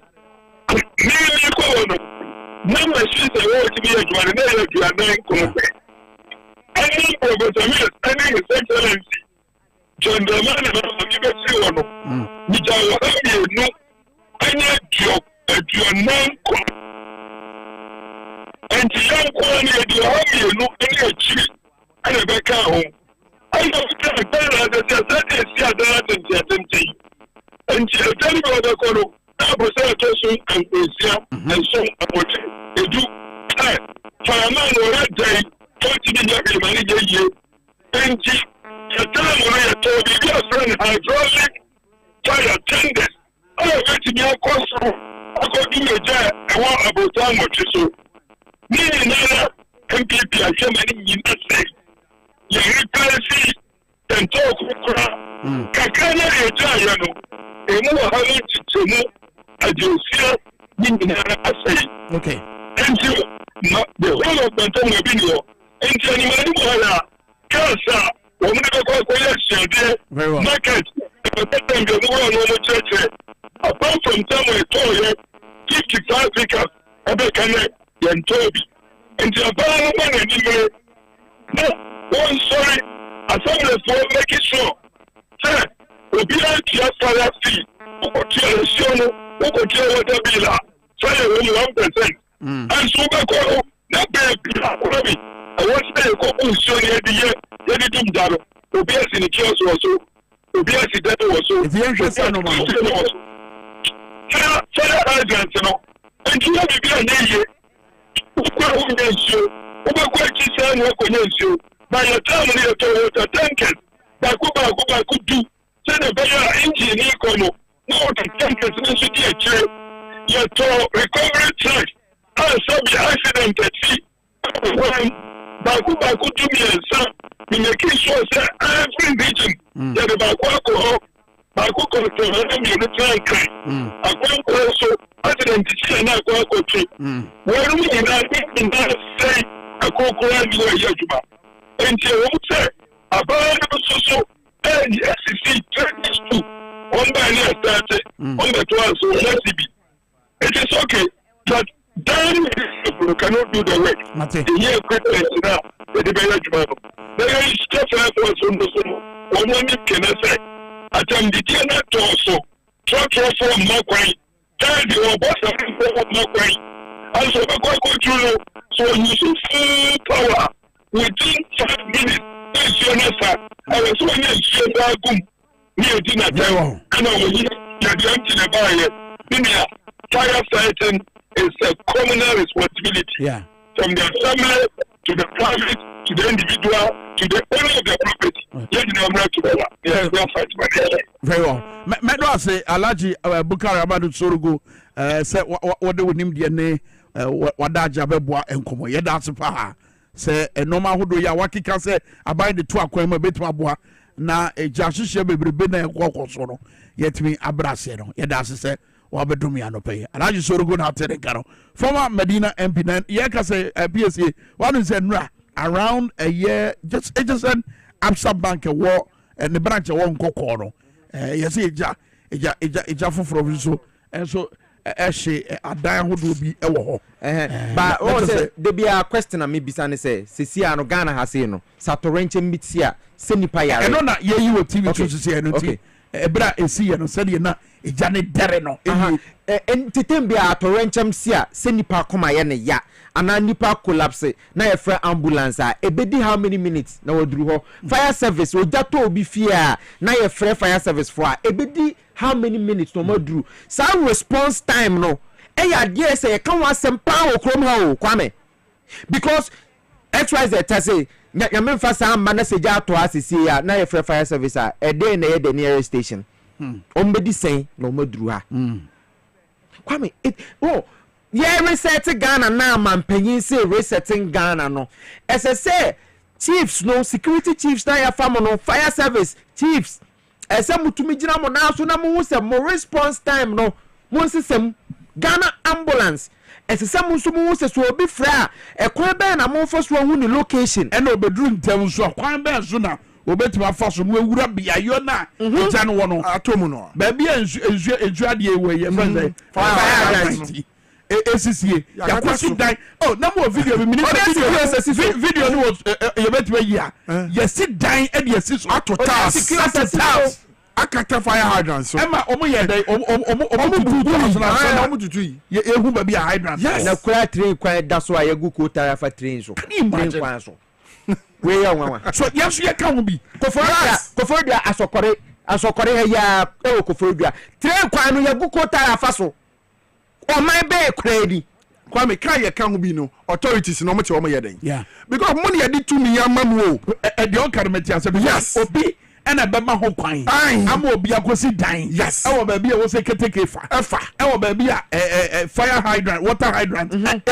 fire hydrant yes eja to ba bi anka fire service for be do o betimi anya nsuo so mo de adum no ye timi am obi permit am wasi ni container obi am permit ya district assembly for no mo nya o madwuma obi a man permit authorities no mo to ye de o madwuma ne sen e na mbese be say American say obi a man permit o ne wasi kiosk just fire hydrant so no as e jato ba bi as fire service for de o ma ho makoshi na nsuo obi a kiosk esi so by get district assembly for the mob someone should be checking yes that's the point I'm making and say na American district assembly for o ma da so the boss anyum medical omada you see Kwame how do you hear this time around research no it's excellence John Dramani mama you so the nurse form what in penny for atutumu one more you the positions ashisomon sano Kwame omo form okay quick one ye with some George nensem bia odebetu dwa mebebo videos no back to back e wi anafe matie monsem nafe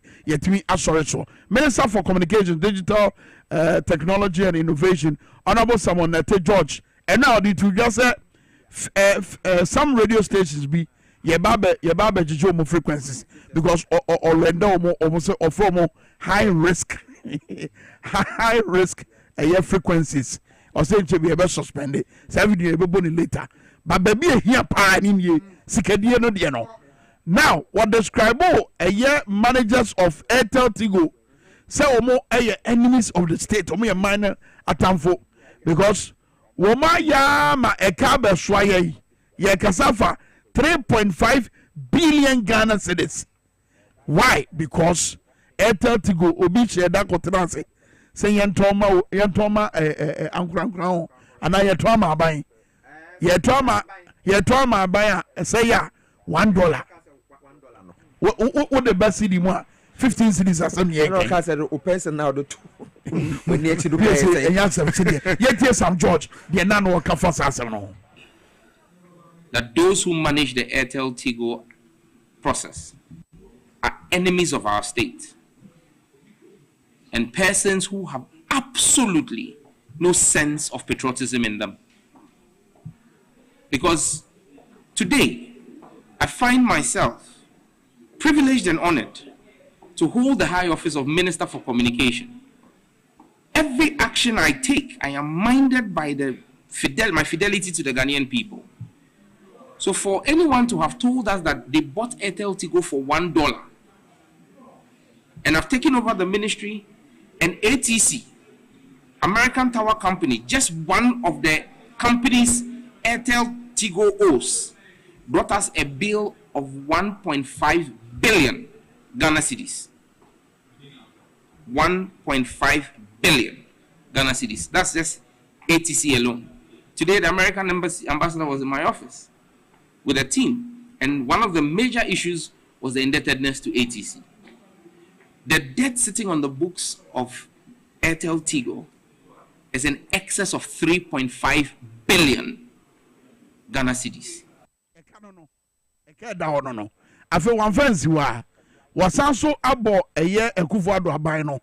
In fact ode abo mo so bo pa se o enamo mo so o mama mu osunti eye NITA which is National Information Technology Agency.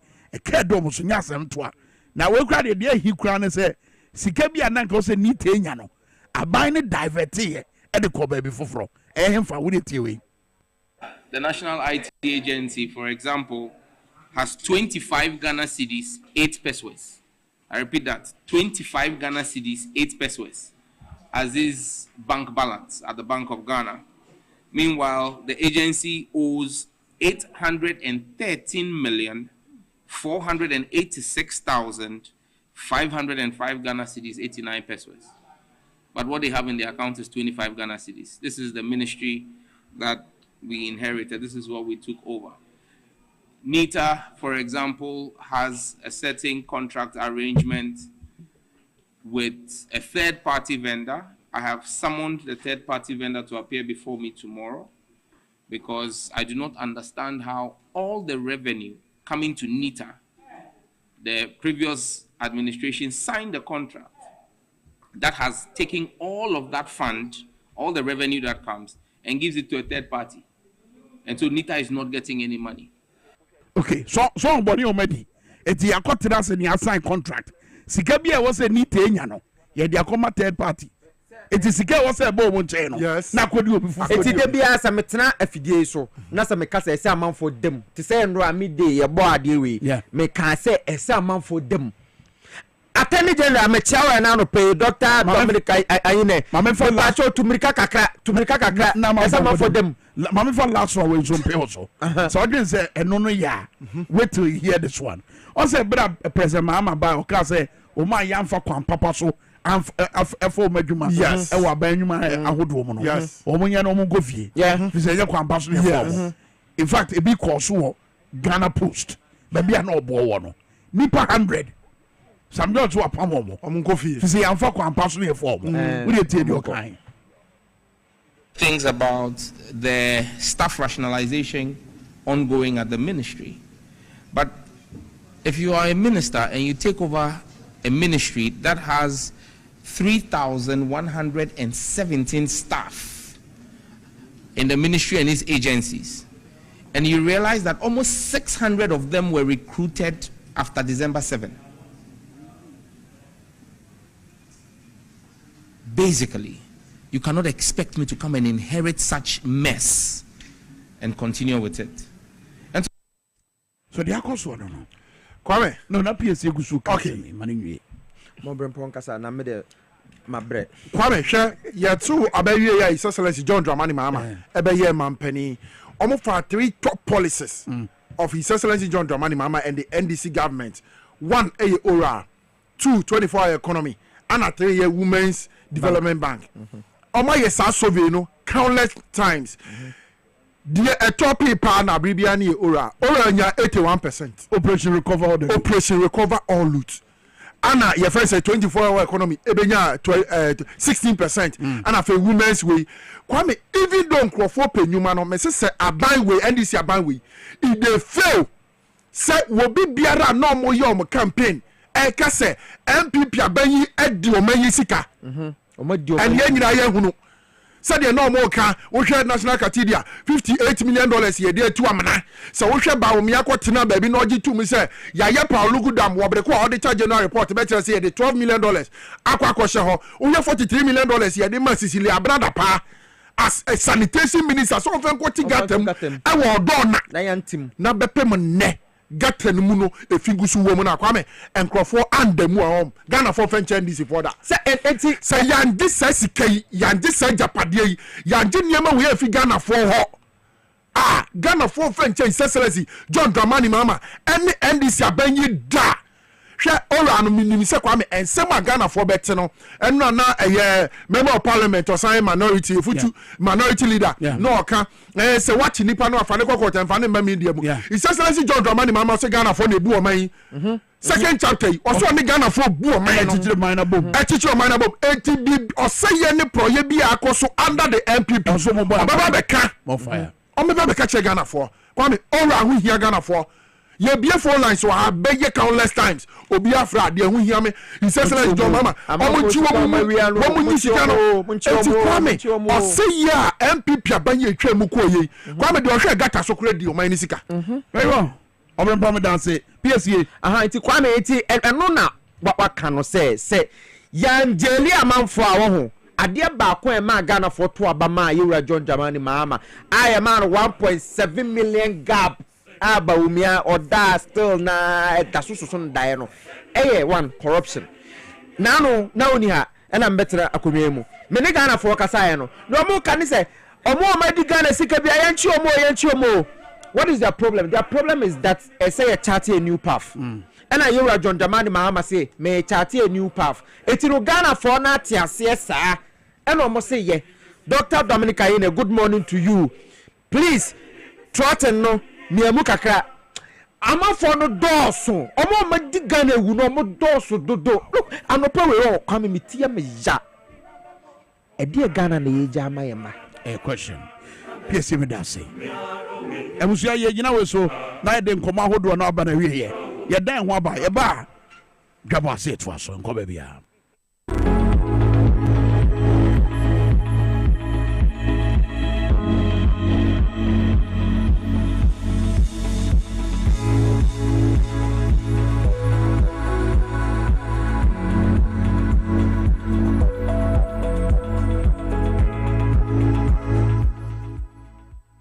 Mamina was say enano pay na me fa enchiasronko infi True World Pharmaceutical Company Limited ema ya hwefo ni yetifo mama yakase True World Pharmaceutical eye company kasia yakwakofa enu papa edi afi India edi aba omega na mu ha ebo adwuma na ebo amanfo yenno ni nyina eye no bi a Food and Drugs Authority aye nhwehwemu edi afa yenno ni nyina ho agya tomu se yenno no eye papa ebo adwuma enti Ghana for enfanse wo mo ho yare enu a yede abadwaman so no edoso na mum ene ye brani sa enti mesero se ubeyi wasomu ye na mabobo no kakra ne ne nyare a esa ye kono ye ko yenim no me de telephone number ne betudwa ebia na matimi acheche yare mu sania wo hwehwe no ebia na ebreso nti yentumi ankasa mfa yare ho a na eno nche se ye ni wadru wo fa ye telephone number no na ye di nkomo a na nanom so oton yare a ena unya no wadru edru ba kwa medical yakasa fa ho eye True World Vision Capsules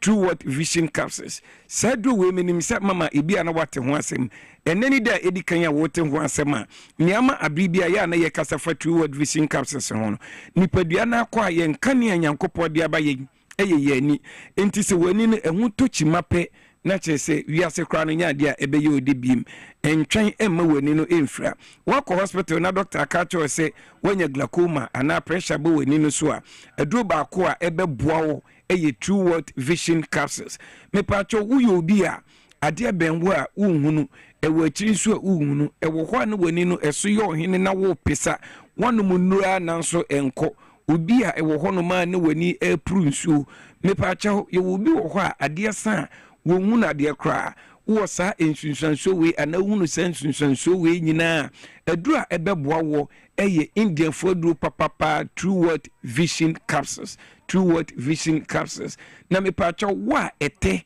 esi w'ani so ne pɔtɔ kasa yɛka ne cataract no ɛtɛ si w'ani so a mepatwɛ ɛtɛ no esi ani no so a ɛhyɛ aseɛ efifi ketekete nkakra na ɛtɛ no ɛyɛ kɛse na ɛkata w'ani kosua lens no so wotena se yɛ ahwɛ ha na ɛtɛ no kata w'ani kosua lens no nyinaa so a automatically abo w'ani fra no mepatwɛ ɛntena se ntwɛn ɛmma w'ani no ɛmfira ɛniyare biara wowɔ ɛne nsunsuansuo biara wohunu no mepatwɛ aduro baako a ɛbɛboɔ na ɛbɔ adwuma ɛyɛ True World Vision Capsules a ɛyɛ indiafoɔ aduro papapaa mepatwɛ ɛyɛ capsules na wogye a na wakae na wagye True World yɛaduro a ɛyɛ powder no stem cell True World stem cell no ɛni aduro a ɛyɛ powder no onuma na wakae na wagye ɛno nso bi aka ho afei ma menkasa mfa yɛaduro a yɛfrɛ no joint fortis mepatwɛ woyɛ obi a wapɔ so ohonam nyinaa ɛyɛ ɔyɛ okotodwe emu tutu usisi yɛ ɔyɛ ogye wo ho a ɛngye mepatwɛ aduro a ɛbɛboa wɔ ɛyɛ True World yɛaduro a yɛfrɛ no joint fortis ɛno ɛyɛ adwuma ɛwɔ yɛn mpem ɛne yapɔ so enti ne akɔfa ɔhaw no ɛne sisiyare no ɛde aba nyinaa okotodwe no a emu yɛ ɔyɛ aho no mepatwɛ o joint no o cartilage gragra na ɛwɔ okotodwem ɛne wapɔ so ebi a na ɛho na ahwie anaasɛ ɛho atokyima no woma onsa ɛka joint fortis na ɛne deɛ mu a ɛbɛyi saa ɔhaw no nyinaa firi hɔnom ama waso mu atumi adwo na afei ma menkasa mfa aduro a yɛfrɛ ne nerve alive yɛ nerve alive no nso no ɛyɛ ntini mu adwuma na ɛsa ntini mu yareɛ mepatwɛ wobɛdi ehu sɛ wonya ntini mu yareɛ wonya ntini mu yareɛ na ɛma wonan yɛ otititi wonsan so yɛ otititi mepatwɛ obi wɔ hɔ a sɛ wɔfa adeɛ a ɛhye ana adeɛ a ɛnwunu ice block ana so wɔde ne nsa to nsuo hyɛ mu pa wonya feelings biara wonya atenka biara sɛ waso adeɛ a ɛnwunu ana sɛ adeɛ a ɛmu ɛhye obi wɔ hɔ a wɔnante a na yɛsɛ ne namu afiri mfifiri anaasɛ ne nsɛm nyinaa ɛfiri mfifiri ɛwɔ hɔ a na yɛsɛ paneɛ bi ɛwowɔ ne namu anaasɛ ne nsɛm mepaakyɛw wohu sa nsunsuansuo wei nyinaa na ɛkasa kyerɛ sɛ woanya ntini mu yareɛ afei obi nso wɔ hɔ a wonya ntini mu yareɛ no a ɛma woyɛ bɛrima a wotumi nya enamu mmerɛyɛ obɛma no emutumi yɛ mmerɛ wotumi nya sisi yareɛ nsunsuansoɔ no dɔɔso na mmom yɛbrɛ no ɛnɛ yɛbrɛ ni so a ebi a na mantumi amɔ yareɛ so 724 302 0558 724 302 0558 724 302 and a 0595 582628 059 558 2628 059 558 2628 ufre number we mu bia me pacho ne opese uhunu ede fa yendo no ho ba bia wo a wote yenka efri yare bia edu nya esan ebrenti yentimi ammo oyare no so nyina no me pacho yebenya ntobase doctors ne nurses a wo mu wo True World Pharmaceutical Company Limited ebenya ho abotre na ye ni wodi nkomo na ba bia wo bia Ghana fa na ba bia yetumi abomodin ama wo nsa aka yeno ni bi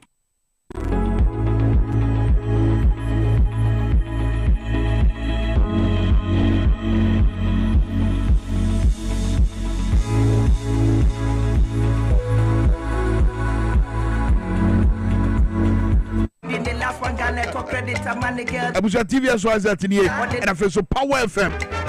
Dwaboase dwumadie ni nie.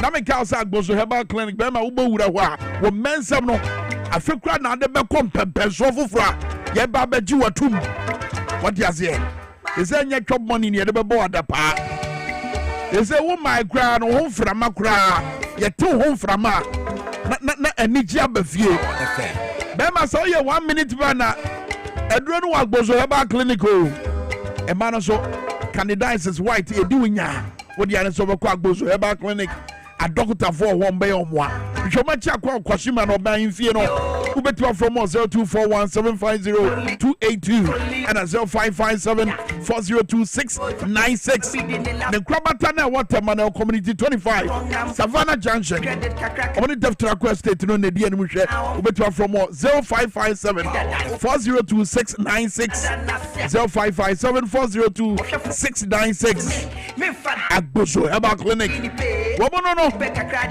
afa ya mani nyina ya do mo call let's talk educational council ha ya ba betie madam time bomb what the encheche bi breya no pay na encheche no na ebe mo anya entiase woni entia me say Ghana for nkwada ni nyina no e hwa ne enfo mu nkogu fi say woto adesua ho fapem e dia ma akwada no na akwada ni nyina ni tira bobel why say ye bie abofra na dwene e na fe so ye mnate ewiase ya wo mu yi emu nsem ase ewo ekwan ahodo wode choma ade no eno no befa so ede sa ade no ede ama nkwadai ogira indec ene montessori kwan no so ena chemo fra na ade eti abofra wode boso minsia kwasi nia wode mfie nan fa ne call let's talk educational consult well educational time bomb bre no eno enie yenko tie madam time bomb.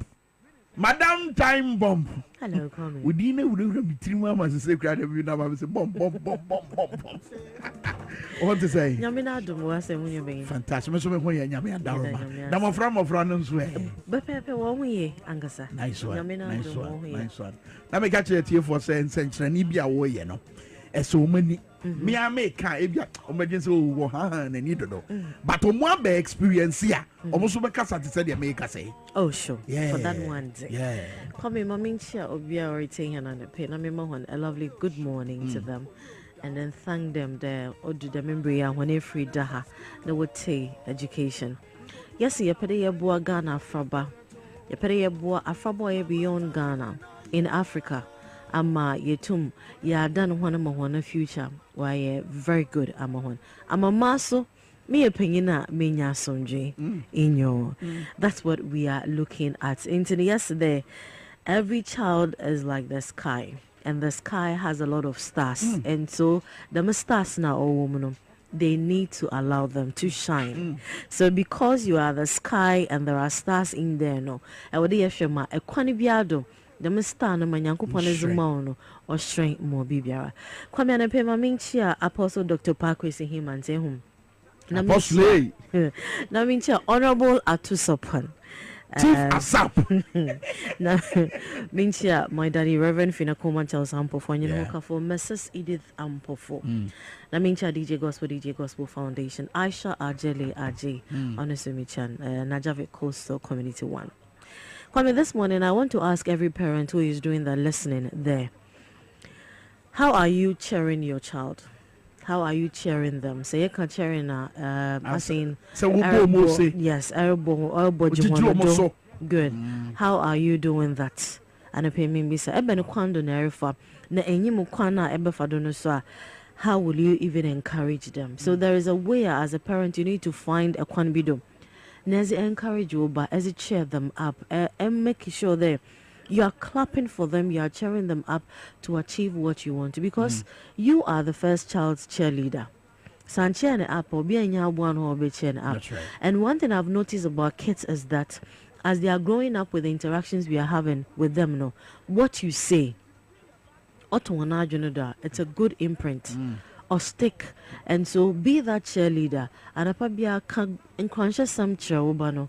No matter what you think is her challenge, there onyim baby, be positive to them. It will get to a point where they would love that. It will ring a bell. I was listening to one mother's conversation on Ghana had a aperture, an African American lady. Nanebane is part of sport. nobody won for some time, but because of the conversation and the kind of cheerleading now, Ozamanebano, nature, like she traveled far, she came back and she joined the sports program. Into our nature, and our friend Ebano, and our Kada, you are doing good, you are doing excellent. I love what you're doing. A friend in nature, we in nature, do be Jinawa baby. Into all Cambiomino and our friends, Cambiomino and our friends, it's a bit too close. Well, no Jina Hoda man, so be no putting an ordano. Ordano, and mammy no say, I wasn't sure that it was you. I felt I was hearing it in my ear. Wow. Or feel the otte. So this is what happens to you as a parent cheering your child on. Bearing one awesome them in Jina nature, imponent car. Nasa engineer nature, she would think that you are saying something. So require BBR. That will help. That is it. Let's be that unconscious mind in there. Yet share and more farmer on. Aside that, Kwame, this morning I would love to permit me to speak English because I have people who listen to me and the fancy they do not understand. So if you are doing the listening this morning on Power 97.9 FM, my name is Datessa Ampofu, aka Madam Time Bomb. This is a little one I'm a from. I'm doing that because I have people who listen to me on social media who are not even from Ghana. And so sometimes when the communication goes, it's a bit difficult for them to understand. And so this morning I'm telling them that whatever question they have, whatever they want to discuss with me on social media, the Facebook page is Let's Talk Educational Consult or LTEC Preschool or Madam Time Bomb page. You can like a video, put your question down there, or send me a personal DM. I will answer you because I realize a lot of parents are around. They would love to have their kids over, but because of distance, that's what they will say. But I'm even looking at those outside Ghana who would love to inquire and know what is happening and would love to share a problem a child is facing that we can solve. Aside that, I would also love to say that when you like the page, please share so that somebody also gets to know what we are talking about, how best we want to help the African child. Because this is drawing me down to what we are going to talk about this morning, which is very, very important. So like the page, let me know where you are liking it from. As you're commenting, please share so that somebody also gets to know, and then they will also ask a question from there. Because Kwame, we need to relate with everybody coming closer. I just got a message from Adukwe. She said, "Now I can relate better." Oh. Okay. So I want to do that. You know, I don't want it to be like we are only keeping it to ourselves as Ghanaians. We are only keeping this good thing to ourselves as parents in Ghana.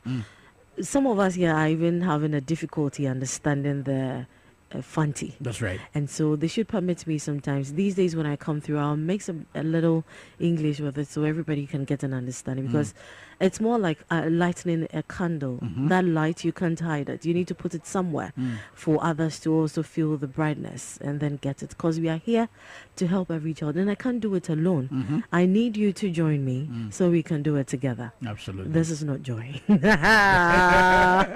Okay. All right. Coming into Anepe from Let's Talk Educational Consults. I would love the Obiara Behu there. We are into education. That's the main thing, especially early childhood education for the foundation of our kids. And then secondly, we are also looking at Yebobwa Afrabam. We're looking beyond the classroom when it comes to entrepreneurship program, personality development, IT training, creativity and exploration, and then also helping them to understand that life is not all about just going to the classroom and then learning and getting a certificate. There is something beyond that as well. We need to help our kids. From Let's Talk Educational Consulting and preschool, no, it takes from our ways 8 months to 6 years. 8 months to 6 years. Now, 8 months to 6 years, and you use the Montessori program and INDEC educational program to teach them to build their foundation. A foundation wherever that they will go, no, teachers are available and ready to receive them. The marathon of our Saturday school, we take them through things that will help them to develop as well, because we don't want to in anything that they are doing. That is what we are doing. And so if you're a parent, you can pass through and then make your inquiries, be part of the program. So come through, walk through, make your inquiries as well. And so that is it. Kwame, Let's Talk Educational Consult days as helping the kids turn out like 10 one mind, one brains into their own development and being curious, independent, focusing on what they really have to do, identifying problems, solving it, knowing the type of learners they are. Now here's introduction to entrepreneurship, creativity. For the past 2 days, I have been with them, but they have been the ones teaching themselves, mentoring themselves, which is you are as proud as anything. So for our creativity class, we had Miss Queen, Africa Pongo. She's 14. On not taking charge now. Wow. Teaching them how to prepare friendship bracelets and others, and teaching them Miss Mobutum was selling out, making money out of it as young people when you want to venture into entrepreneurship. And then yesterday we had them also discussing the importance of the 21st century child, the kind of skills they have to have. And that was handled by a 13-year-old Miss Hawa Mahama. Wow. Now, as they were doing it, I stepped back a little and you want to have a conversation. At the end of the day, when we were wrapping up our conversation with what they have learnt, Enyama 6 being a wobodo mom, but my kids are learning. And so all the other questions they had, they wrote them down. Then they started asking. This is how independent we want the kids to be, to research, to read, to learn and explore and explain things to their own understanding. Also, who is a 21st century child? So I can remember what they said. This is what the kids said after handling this project. At the end of the day, all they said was, then we have a lot to do, Miss Tessa. Wow. That's what they said, all of them. And so they went like, so Miss Tessa, we have to learn about leadership skills. And I said, yes, you have to. Wherever that you go, be you a leader, a follower, you know the principles of working with a leader. That's right. So you work with it. And what you are doing right now is you starting to work as a leader. Yeah. And then they go like, then we have to have good communication skills. We don't have to be talking and doing and throwing our hands around. And I said, yes, it's very, very important. We also have to be creative, because in everything that we are doing, whichever way we are doing, be able to make it, so we have to be very creative. Yes, we have to be creative about it. And then they also added that we have to think critically about everything. Yeah. You know what happened, Mr. Sir? I said, I don't know. As we are sitting here, when we started talking about it, I realized some of the kids were not understanding. Because we are using the Montessori methodology, we have the 6-year-old joining up to 14. And they are learning from them. That is what is building their confidence. And they were like, Mr. Sir, we have to critically think about how we have to answer this question, how we have to talk about this to help the little ones understand. That is a 14-year-old, a 13-year-old communicating. And then they also added, so with a collaboration, it's not just about collaborating with somebody, just making friends. You have to be cool with that person, know your basics of the friendship that you are forming with that person, to know what you are collaborating with. And then we have to learn how to solve problems. A question is, so what problem do you think we can solve at this moment? Then they were sitting down. Then one of them goes like, Emanuela goes like, Mr. Sir, you see the rains that's falling, the floods and other stuff. Can we find a way to solve it? Wow. Can we talk about how people should build? Say? 14, Hawa is 13. Emanuela. Yes, from the basics. And they are starting from the land, talking about the houses, the pathways in Awadofa, and all of that. And then we talked about it nicely.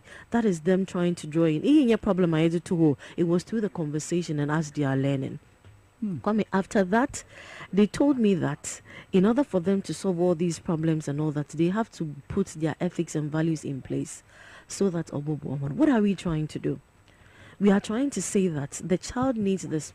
The child has everything that's explore, being guided. The things that you will see, the things that you will hear, the things that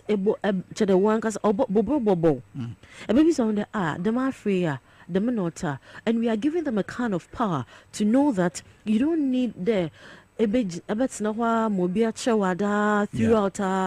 The moment you identify your learning style, the moment you can communicate and interact, the moment you can read and explore, it means that there is something good you can do. If my kids are asking me, how do I become a leader? How do I help other people? How do I go about ethics? How do I go about communication, collaboration? And then why am making friends to collaborate? Let's identify the basics of our friendship. And why we are collaborating.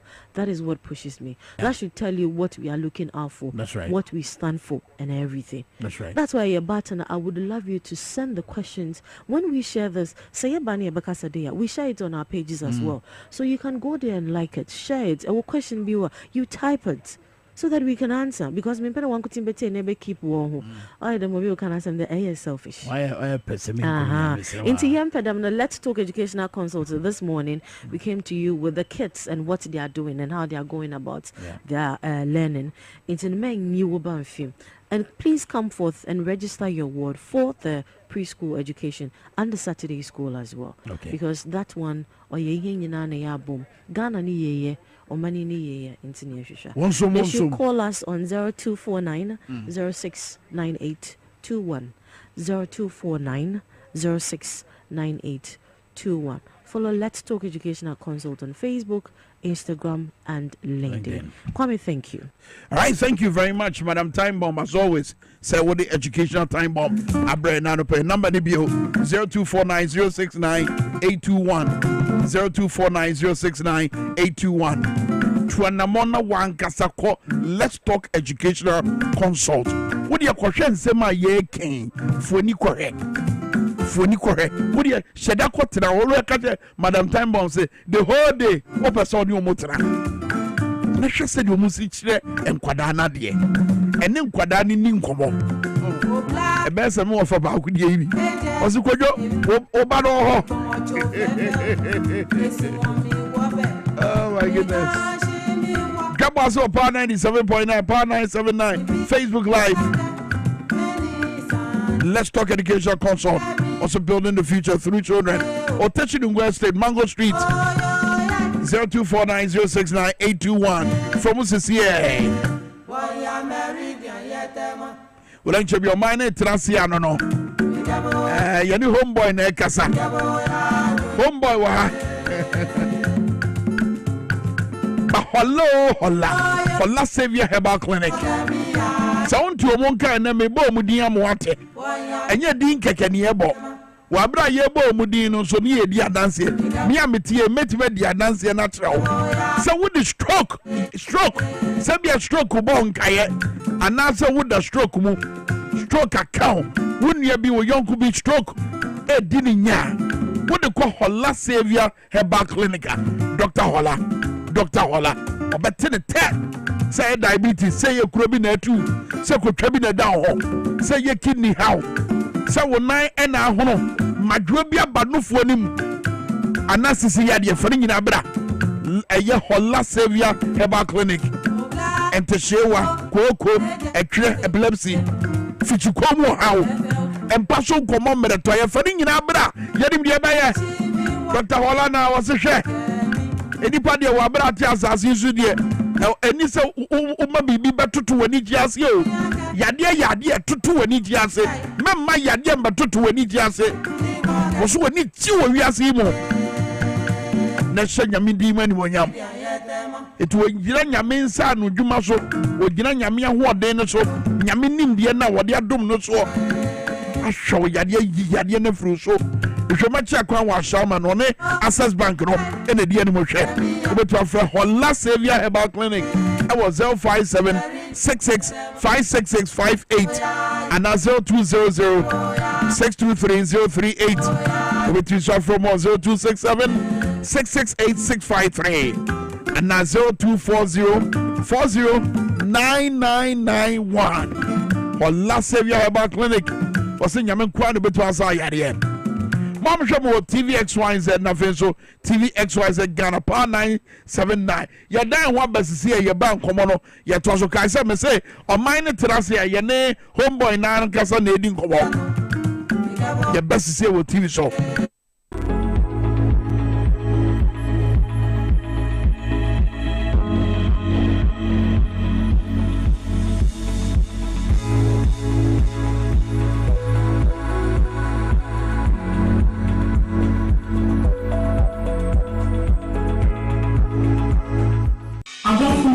yɛkyerɛkyerɛ obi bia ɛna obi bia kɔ aba sonko koraa abusua yare bɛn ɛna ɛha wɔ yare bɛn na ayɛ kwan koraa wodi akyinkyina a wonya ano yie ɛnde gyebrɛ na menka for Lion Age Clinic Ghana ɛmfama ahankoa ɛna abɛpie mu a yɛde bibiduro ɛsaw yare ɛma wonya nsonsansobɔ ne bia abusua sɛ yarefoɔ ɛbɛpie mu ɛwɔ Lion Age Clinic Ghana Dr. Biodɔ ahobrɛaseɛ ne ahofama sonko koraa ɛna ɛhwɛ yarefoɔ no ɛma ne ho tɔ no abusua sɛ woba bɛpie mu wɔ ha se ya yɛsa nam yare bi te sɛ syphilis, gonorrhea, candidiasis, diarrhea dodoɔ n'anim si ɛfrɛ no white no yɛyɛ pabini ɛwom ɛwɔ ha se abusua woyɛ bɛrima wokɔ si n'anim a wontumi mmoa adwuma ɛneɛ na ɔmo ɔkɛ afoana Lion Age Clinic se bra na ɔmfa bibiduro ɛma wo na wo nan so sɛ bɛrima mapa sɛ wo nso so woyɛ ɔbaa anasa awarefoɔ wopɛ ba woyɛ bi machina abrɛ bra bɛpie mu ɛwɔ Lion Age Clinic Ghana na wobɛti abofra so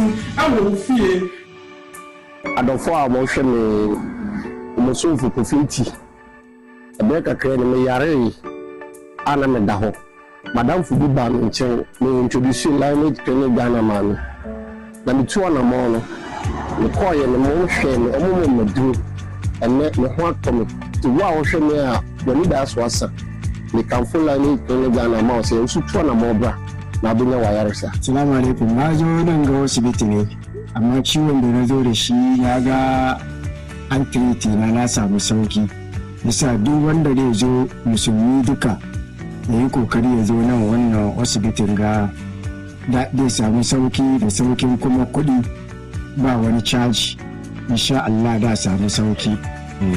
Hello everyone, my name is Dr. Maxwell Aziz Mensah. I'm the founder and senior doctor of Lion Age Clinic Ghana. Our mission is to provide you with exceptional herbal medicine treatment and holistic healthcare to all our patients. With our team of dedicated staff and innovative treatment, we are here to support you to becoming a healthier you. Thank you for trusting Lion Age Clinic Ghana. Lion Age Clinic Ghana, your #1 healthcare expert.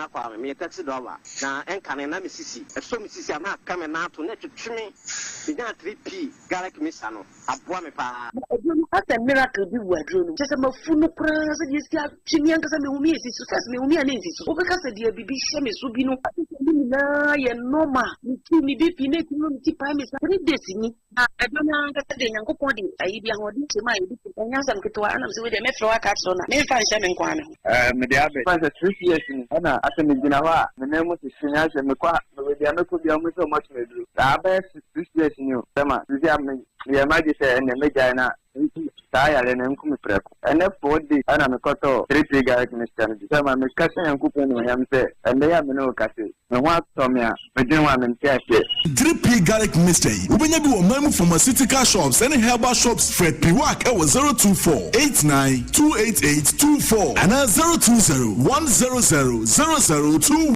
High Sense Kitchen Appliances. Imagine no ayambre. So we breakfast anopa. Ube here High Sense Juicer, High Sense Toaster. Open sa mixing. Ube here High Sense Blender, Hand Mixer. Oh no more. High Sense Rice Cooker. So open your share. Announce your High Sense Water Dispenser. Any kettle. Where do you need to open so kanishi? A High Sense Microwave. Open so chia the intentem so dear. High Sense air fryer. Now person steamer dear. Any High Sense steamer. Use High Sense vacuum cleaner. Who chensi ni musun tempa. High Sense dishwasher. Atadie dear betumi ayefe. High Sense iron. About knitting in the camera. Your gas cooker, electric cooker, and the ceramic hobs. Matiti to say, and you boom. Everything 28th March. I come from 8th April. And your High Sense Kitchen Appliance promo. High Sense require 5 years manufacturer defect warranty. High Sense. Everyday prices for everyday people. If I shop, I'm sure you'll buy it. Right, and that's so good. Not tell me na me share me see ba queen why me say bra said the time about Misha esia jimi ni me fie for enya dia ba ko pe ebe so ye we dey do this o fa ni nyina bra se me ka se me di time about Misha ho adanse a wiase nyina ebe te me nka enti se malaria wadra ni time about Misha anya nu ko die na nu moto a wontimi ani die no wadra ni time about Misha edre anya ma oba wa fa afuro die wo ma akoda no fo ene akoda woni fie dumienu ansa na obeto time about Misha edre ibi no hwe se wako hospital anasa lab am wo hu se wo atri malaria ibi ansa ayo se time ni TIME time about Misha afi malaria fever bi ada ni ziba ewo mu no ebe tia ubenya bi ato ewo over the counter medicine sellers any herbal shop to do na mu FDA agi edwadue nkratoi ato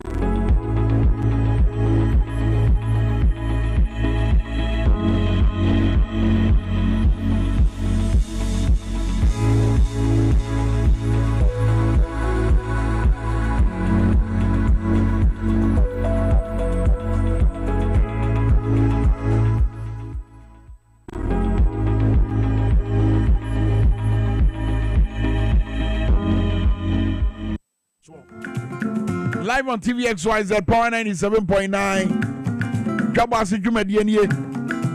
Honorable Nicholas Amankwa aka Homeboy. Well, member of Parliament man this year what Amemfi East constituency. Ono nene watira kunya kesi emu a yene ne eba bedi nkomo. Ketansane project kun ya NDC ama na homene so a wo kun atie ne kwan ya wo fa so se wo bobo ya mane sikadie sikawia agoggo so no ye ne kwan so no eno no ana sa strategy na beboa the day ti na man for sorry o mo kase tia sa strategy no bemo atie eye press conference bi a MPP amanyoko no wo mo doma e wo mraso bedwafie mo ye and then send me a mukafa near Attorney General Minister for Justice Honorable Dominica Yene ye na no but what take kakra wabra yene homeboy ebabedi sound common and now revelations are Honorable St. George Edibetudra a kabubro a cabedo my Ghana so Sikana ka was a ye need tadia and I'm a binding shenti aquadi bottle fufro and seven and a car dia bro mine ye be dis an komo no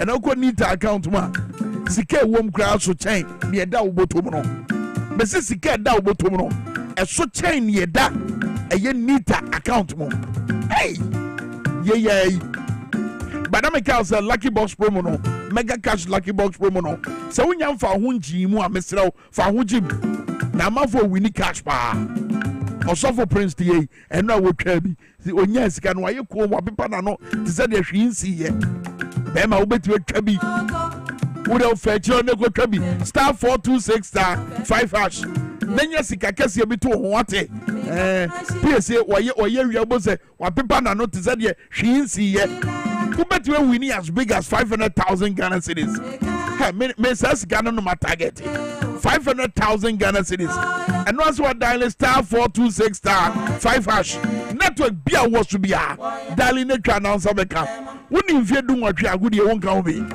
kai say na le fo age agudi e yatum adwuma de e koso wo Caritas lottery platform no so etuei o how be ani amane bia ambata ho embenifo age atum kore kwatwa na obedi Kulungana limited ma mutie me mesra mo hudie ni fichiko mu obre fichiko mu apiniesie ohaw ni atete no se tu betwa eye Kulungana limited adura waye de aba ye fa no Araba Bazin pills e man nyina bedi madanse se mmira omo chase se omo yusu Araba Bazin pills no sa se de ya na ase ba se ma bosom ya kwantu asem na miko ase ba se ma e ba so a ubo se mantamo obi abetonka akoso ade na ba akoso no no dabrebre na so obi timi hwe akoso brabo ede kase no enche bi e ba betwa meka goso nim se akoso ase ye ne no ma ne de na jase bre na so bosom ya so ha no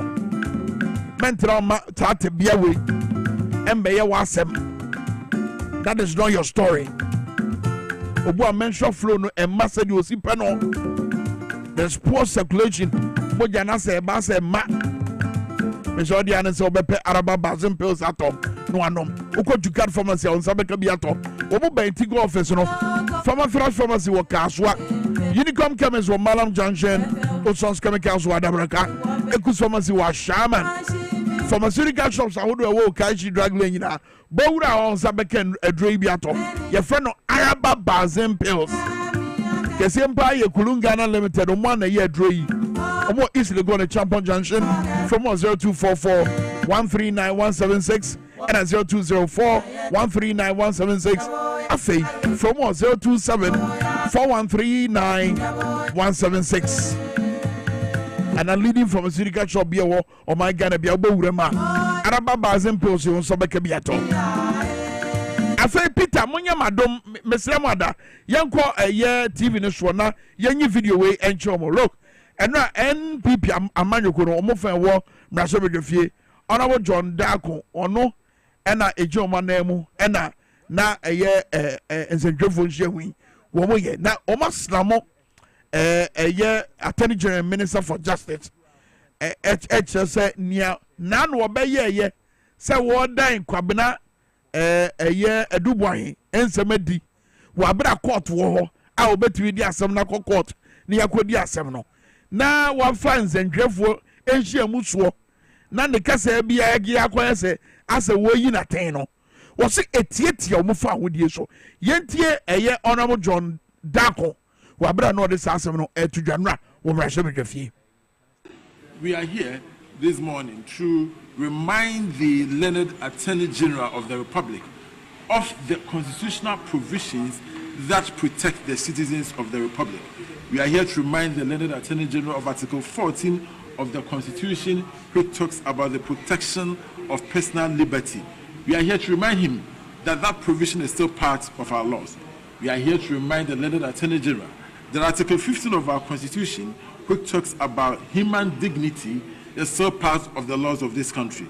Articles 18 and 19 of our Constitution, which deal with the protection of privacy, of home and property, and of course due process, have not been repealed from our Constitution.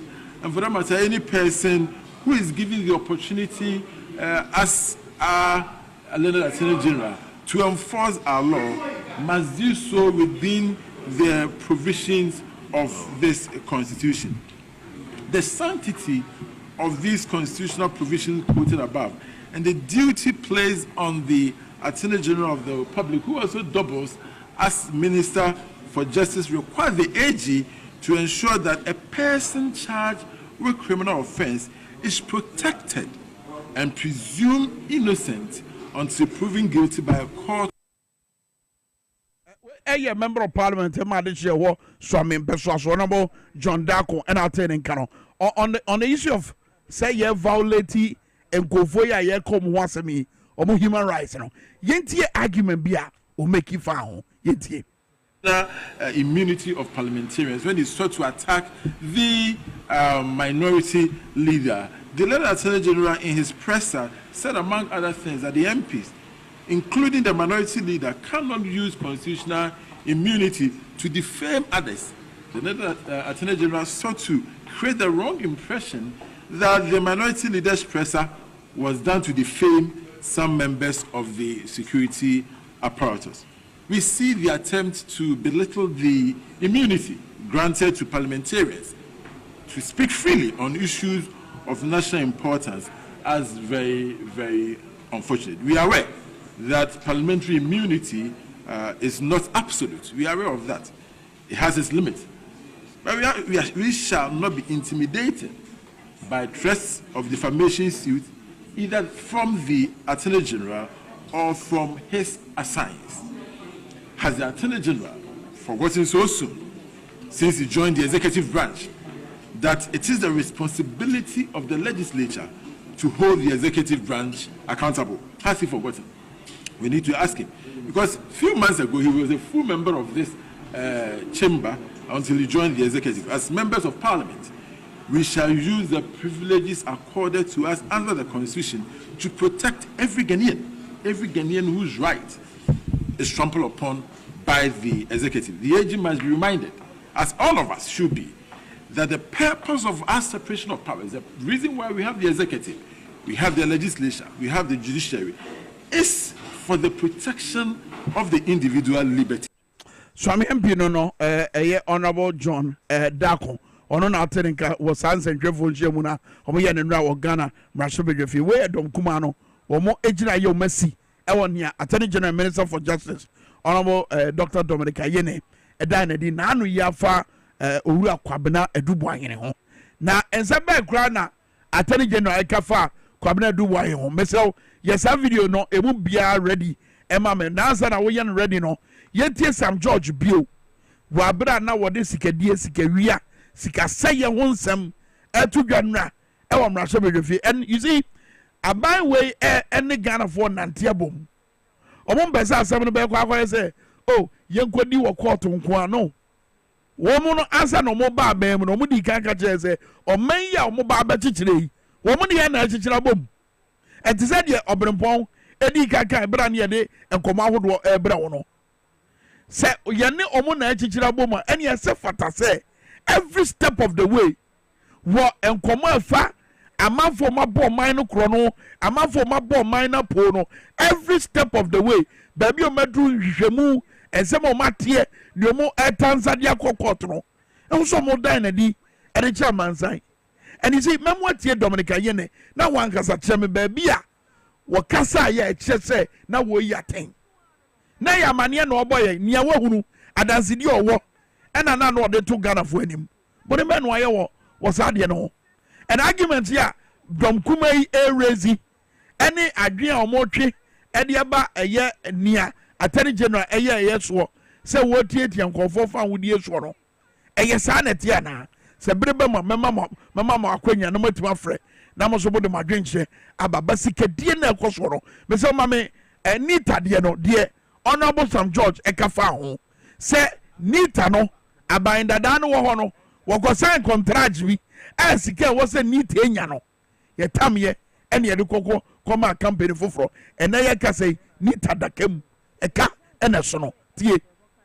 The National IT Agency, for example, has 25 Ghana cedis, 8 pesos. I repeat that, 25 Ghana cedis, 8 pesos as is bank balance at the Bank of Ghana. Meanwhile, the agency owes 813,486,505 Ghana cedis, 89 pesos. But what they have in their account is 25 Ghana cedis. This is the ministry that we inherited. This is what we took over. NITA, for example, has a certain contract arrangement with a third-party vendor. I have summoned the third-party vendor to appear before me tomorrow because I do not understand how all the revenue coming to NITA, the previous administration signed the contract that has taken all of that fund, all the revenue that comes, and gives it to a third party.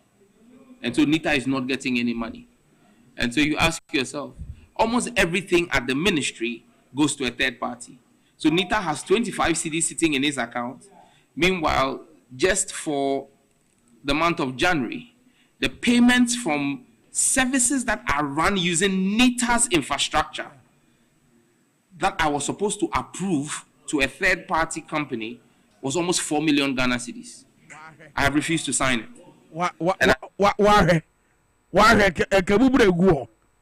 And I'm sure say obi tinche we expect say nka we Sam George neni say woka ho asem neni say we de batudwa me ya sure so obi ti baby say argument no make o man fam batudwa ho am no nka njro mo and you see global info analytics no more ma ye service ahodo in the run up to the 2024 elections policy directions ahodo a efa NDC amanyoko ho a Ghana for akomadi atie pa de di akotene pa eye nia wayi nanim se wo ba begina so e de to ketase ne proyase operation recover all the loot at top war so wotie amanfo dodo na ekasa wo say NDC aban mo nchi nkofo wum nkofo mo giri se wo ma bo man ne kro no nkofo mo wo giri se wo mo asel man ni sika no mo ma mra no ni o mu ni For once, Ghana for person who no. So, what is wrong if an attorney general or a minister of state decides to come and tell the people, this is what I found? Say, oh, Nita, and then I can account one. Sike woman 25 cities. Can you imagine? Me you sure say sike be a down one no pay. 100 cities na down one. E so chain sike da Nita account mo. Nita. E so chain no. And at the end of Dominica ye ne kan ya e wrong. Me say mo ni videos na enra ye boboy no. Bomu bia ye Dominica ye ne narration na enra na enra chi na wo make about 11:30 20 hours. EOCO received intelligence that suspect Kwame Minkah left the country for the United Kingdom via British Airways flight BA 078 to London. Days after that, EOCO received further intelligence that the suspect had flown from the United Kingdom to Dubai and had purchased an Emirates airline ticket, which suggested that he was expected to arrive in Ghana on Friday, March 21st, 2025 at 12 noon via Emirates flight number EK 187.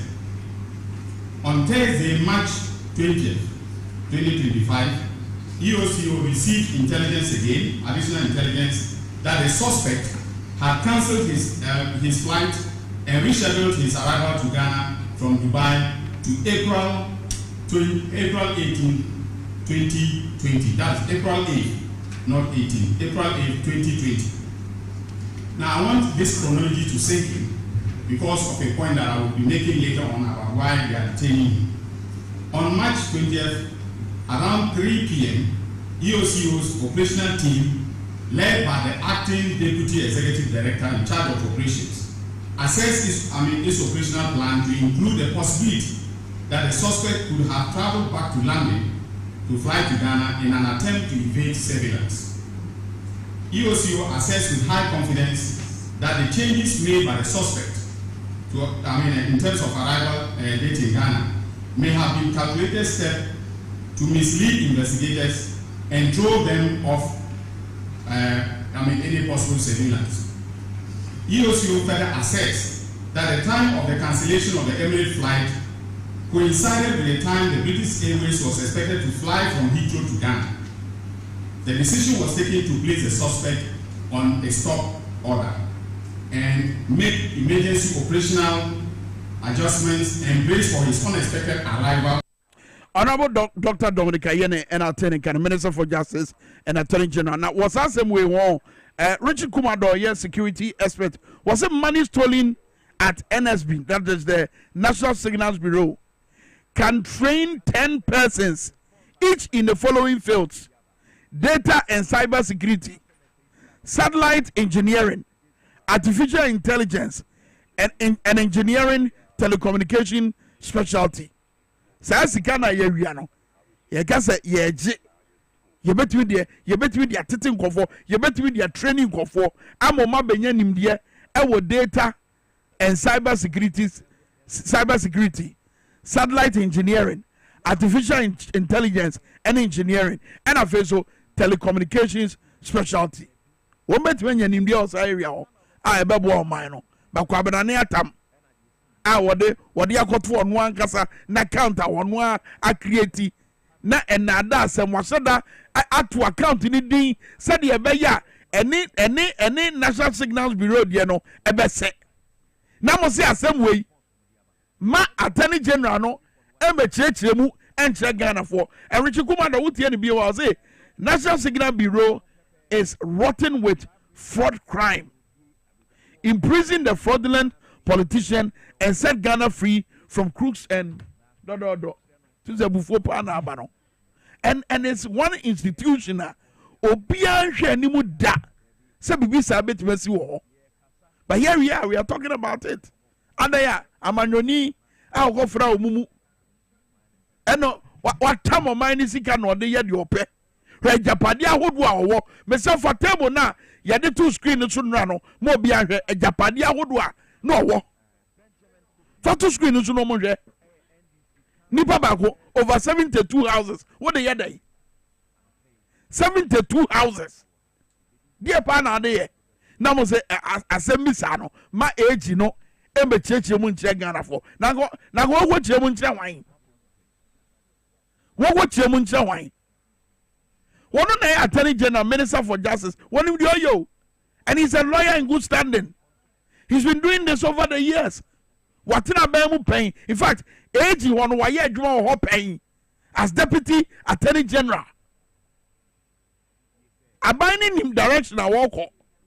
Etima MPP intina baby and you say one no ba betre e kwanya NDC no emphasis fabu mine. Na gabubu mine mani ye aga over the past 8 years mo betra bem no senka my Ghana say kabe krabe he the other screen so no as of February 11 2020 60 million fixed deposit from payment received from BNC National Security, and this was from the initial payment of a year 27 million 100,000. Oh boy, aba.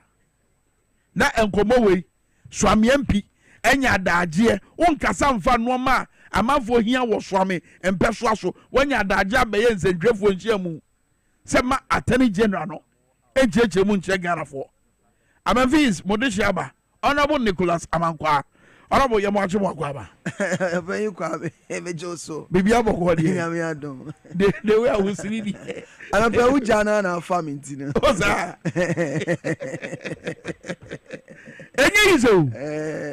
No, Honorable Yashase and some ya bobo abeyin na ye beba Memphis is later. Oh yeah, I don't need to be and some ya abeyin na I mean Revelations somebody amaye free the age yaka and then the Honorable Sam George edebetu dwan enra nyina no we bi mu adwen kyeremu no elisa mo be kyeremu kyere rather se bibi sa ba mo nko court na mo nkodi asem no wo court na court no edi asem no na yehunu nsunsuanso na fe yehunu de ebeka saa na eye nhye ya eda ensem efa katase no proye ho ana miri akwa amenda wase na menchia etiefo ne ahwefo a omaje bre na no pay omhwe na omutie na menchia eye a party mpanyfo the National Democratic Congress from national to region and constituency level na menchia me mind the toku am wasechi wasam fi mind any obibia the leadership of parliament and so o share amemu a ekosia sometimes no busa would say yeni anum MPP for no fi abem how many years in ye na the ACN no this is the first time ACN na obufu abem nu eyi mpo inu eyi nti komo mu di no mu di ni say wo hwe ye beto aba no katase hye corruption ade edi mu ntintima economy no baby ana akodu ni ade edi mu ntintima His Excellency John Dramani Mahama made a promise to Ghanaians Ghana for who be Osha Sky Train and nearby $2 million eko Osha Pualugu almost irrigation program a project on by $12 million eko Osha Sika na eko Ghana for say no.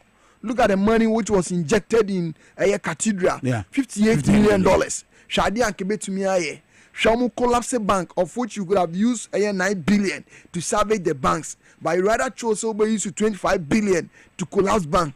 A juma a gun will chromoha. Every sector. Look at inflation, baby. Amodi could do your full inflation and another it could do 52%. Maybe see that unemployment rate 14.8, which is almost 15%. Maybe see that. So shed the one and normal qua. Edu baby, yen kanya hun sensem. On him say MPP won power 2016 because of almost some kind of doom so. When it got to a time, you ran a po Ghana for say situation a woman and ye because you ran Mahama or the American plant aba or the Atuabo gas plant aba. Do normal soy and wayenti this time and you say your excess capacity there and you see your power fluctuation or say pa yanko ye time stable. Abra ko eye tema eye hospital nkwala no mu hye eye incubator mu obi mu because of light out obi mu fa mu hwe omo kwan ga busafo so na amamu no de ekoro no yaba yenim kofo ani omo ye adwuma na nse yete ya national security operative ye adwuma e na omo call ye rake no for yata but they came out say omo invading the fear omo yewe the question is ebusa ne say omo call no omo kuta aye search warrant which is legally no a mandate omo betumi akwa na for yata de no e betwa mu what bibi said omo kra warrant omo search warrant omo buy no they were national security operative omo ye qualified some be yes ade so they went there with search warrants Oba ya call Bank of Ghana former governor you Addison hwen koma na ekoso say ya koma breaking no way the question is omo the search warrant koya na and you mete so omo the warrant omo the search warrant koya shairo ho sam say national security operatives obumu ye police in paying for all security unit back together na minority the tumbe press conference can say omo kofa say 10,000 Ghana cedis come do omo makobokro omo ye NDC fo bi ma committee meanwhile Addison, a former governor of Bank of Ghana no he has not gone to any police station to lodge a complaint and this what our AG is doing no is a fantastic way but to wo MPP for strategy no ma employ no e dey strategy boaban na eboa yen in unraveling sa ensemi abanyina fa oman ni sika say ne sika wie omo de no ye hu so amount strategy bi what they are doing is just to say to buy attention but nobody is going to go buy into that attention men say ye di omo nkomo no omo nkomo ye di ne say ye di nkomo na Ghana fo hu ba bi e be for oman no ba bi akwakodu no but we are not here to discuss them because we have a responsibility. The responsibility is to make sure say baby omo say oman kodu ye no ya fix it and sani e be fix no e si ma Ghana fo hu baby omo ja oman no and our parliament now Yera John Dramani Mahama Bayen he was trying to tell Ghanaians the situation we are inheriting and as a president or promises say this is what I came to meet but I'm going to fix it. They were saying say Yera John Dramani Mahama was lamenting the reason being that Okasamo Kono and the ECJ Jansen Sama Yeye Bani Jam Esla energy sector levy which was there to take care of air lighting and sema mo batu ye no mo blow mu skanyina ba mo kwa no mo jai air 68 billion debtor Ghana cedi esi ekotua cocoa board mo jai 32 billion debtor esi ekokutua all the various sectors e ka mo de jai when NDC was living power ye be bad ye ho bai when you were living power Yera John Dramani Mahama tikese oda som dai papa ye the two oil force be kan ho ye the Esla buy gas in Kenya. If you were to import 100% gas from Nigeria and the neighboring country on my gas, and Kagani Konyeska when you we Yakobo ya the air, what is it? Atuabo gas plant by Omoyakono stabilization fund, we left $250 million. Sinking fund, yet $370 million. Infrastructure development fund, we left $250 million. The question is, Leonardo Kono. Singing fund, what was left in? Singing fund ya fotoa. Me ya Kwame. Se omai bia de car. Ye disi cartoon. Se da achi bi ka ne so se obetua wako yi sika frim. Ye kon ye ja $370 million. Wow. Omo kono, omo ja $67,000. Yeah. In city term no omo ye no, o call the city account so omo ja 100 million cedis. And this is a maya inherit here. Inti ye ra abak no otu anamon se the security checks information any say these people omo be so oman no anamo bi omutu ya mfa kwa boni mu and Ghana ha mini akwa me atie ye betumi aka so me hwa obetwa mu amade ayira suspect ya chill suspect mremu no you have every right say obefa lawyer ope you have every right say oman be mu akonya na so where you hu so when you are being invited Enya de so begina baby no press conference as a responsible government like NDC Yera John Dramani Mahama ono ye be so almost so okay so the attorney general wo ye de agede I mean enkomo ya oni ye die e de fa kwamna adubu ahihui and in fact one kasa woni Asam George ono so e be to aso nra so ono so the revelation etu yenim ye fa information nya den information say ye some Ghana. So as a responsible government, ni ehwie nuanu ma eni omu di nkomo no obako kofa ade no odan ho abenaw so say bi ade bi ayira o ade bi ayira dia wo na wo ye security adigya wo it means wo na wawia sisi ya Ghana His Excellency John Dramani Mahama na ehwe so okase o minus he said we should fix it and resetting agenda no whatever we need to do legally to fix it and then no you Attorney General you have every right to issue narrow prosequa. A issue narrow prosequa no that's say you don't have interest in continuing the process. That's what it means. And to share if Attorney General issue narrow prosequa obisua or pa omechechemu because in the history of the Fourth Republic he is the only attorney when issue narrow prosequa nanswaba omechem say these are the reasons because you are small mind under democratic dispensation you have to communicate to your people. He did that. One when he did that they because why expose your community they came and did their press conference yen shaho. Two you read boy in the any idea abano say Attorney General say nya dia obeka de wakan and come so press conference ya chi redu boahin den no ya chi no Attorney General did not go into the merit of the case.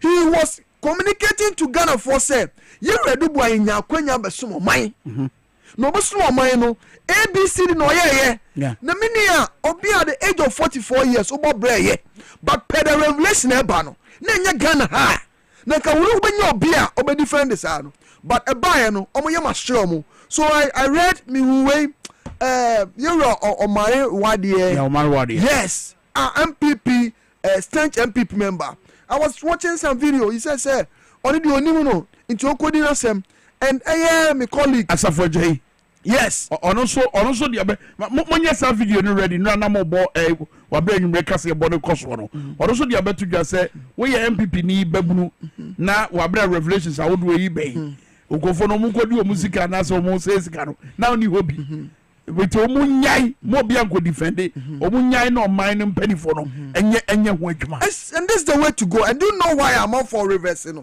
because movement na ekono wait this is just the beginning. But what about big shots going to say attach yamone a lawyer for bi omo kasa no when him say propaganda na Attorney General na it is propaganda you are attaching a very respected senior no menene wo chamber ono say onimumra so Attorney General bumra omo na on back room and they should go to court also be share no court mano amano and amano so ono so be share no because this Attorney General you can't just downplay him.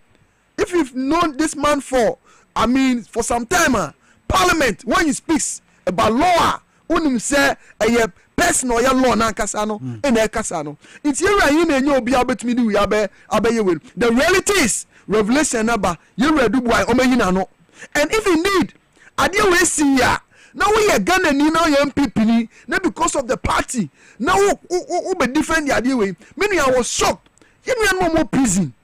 When him say every day biano almost can they show me 1 cedi 80 pesos you know me prisoners assemting ya do makoto say prison no onko hoda obeka say bi obi okọ biano onye but me am not here you nyina betumi akọ me nko hoda ba me bomb pa say the makoko hu abia me ko show bi me nko hoda but you can also go there na NDC abanyaba His Excellency John Dramani Mahama through your route to forcing and the feeding program and ankwala ko school ye mo 1 cedi 50 pesos ye dey call 20 what is it 2 cedis here ono ye nkwala sem na ye kan na aye prisoners imeta yes ye feed you 3 times a day almost say ye painful ye feed you 1 cedi 80 pesos point in say me point in say senkofo we see the me want to metra me judge obi but the attorney dia about revelation dia bay ni e be community sa na wo ye Ghana ni na bra ye sika ni dia ye kwan ye dia ye nsuo wo hwe business challenge omu kom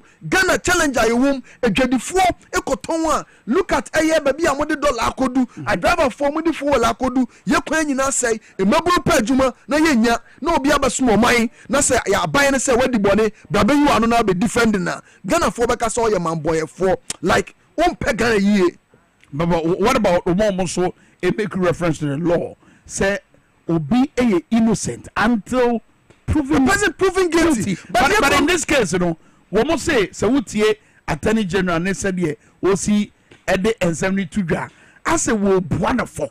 ase wabua no for crown sana wadu court enti wabua no for what bibi sa wabra wuti ye nipa for a ye den sentence so in man how many years but wujitum so wabua no for he was communicating to the people ni enti krom ha and omo call what is it yura Addison fie abra senka enye deputy attorney wa mabonti amechirema it can they claiming say they went there illegal means.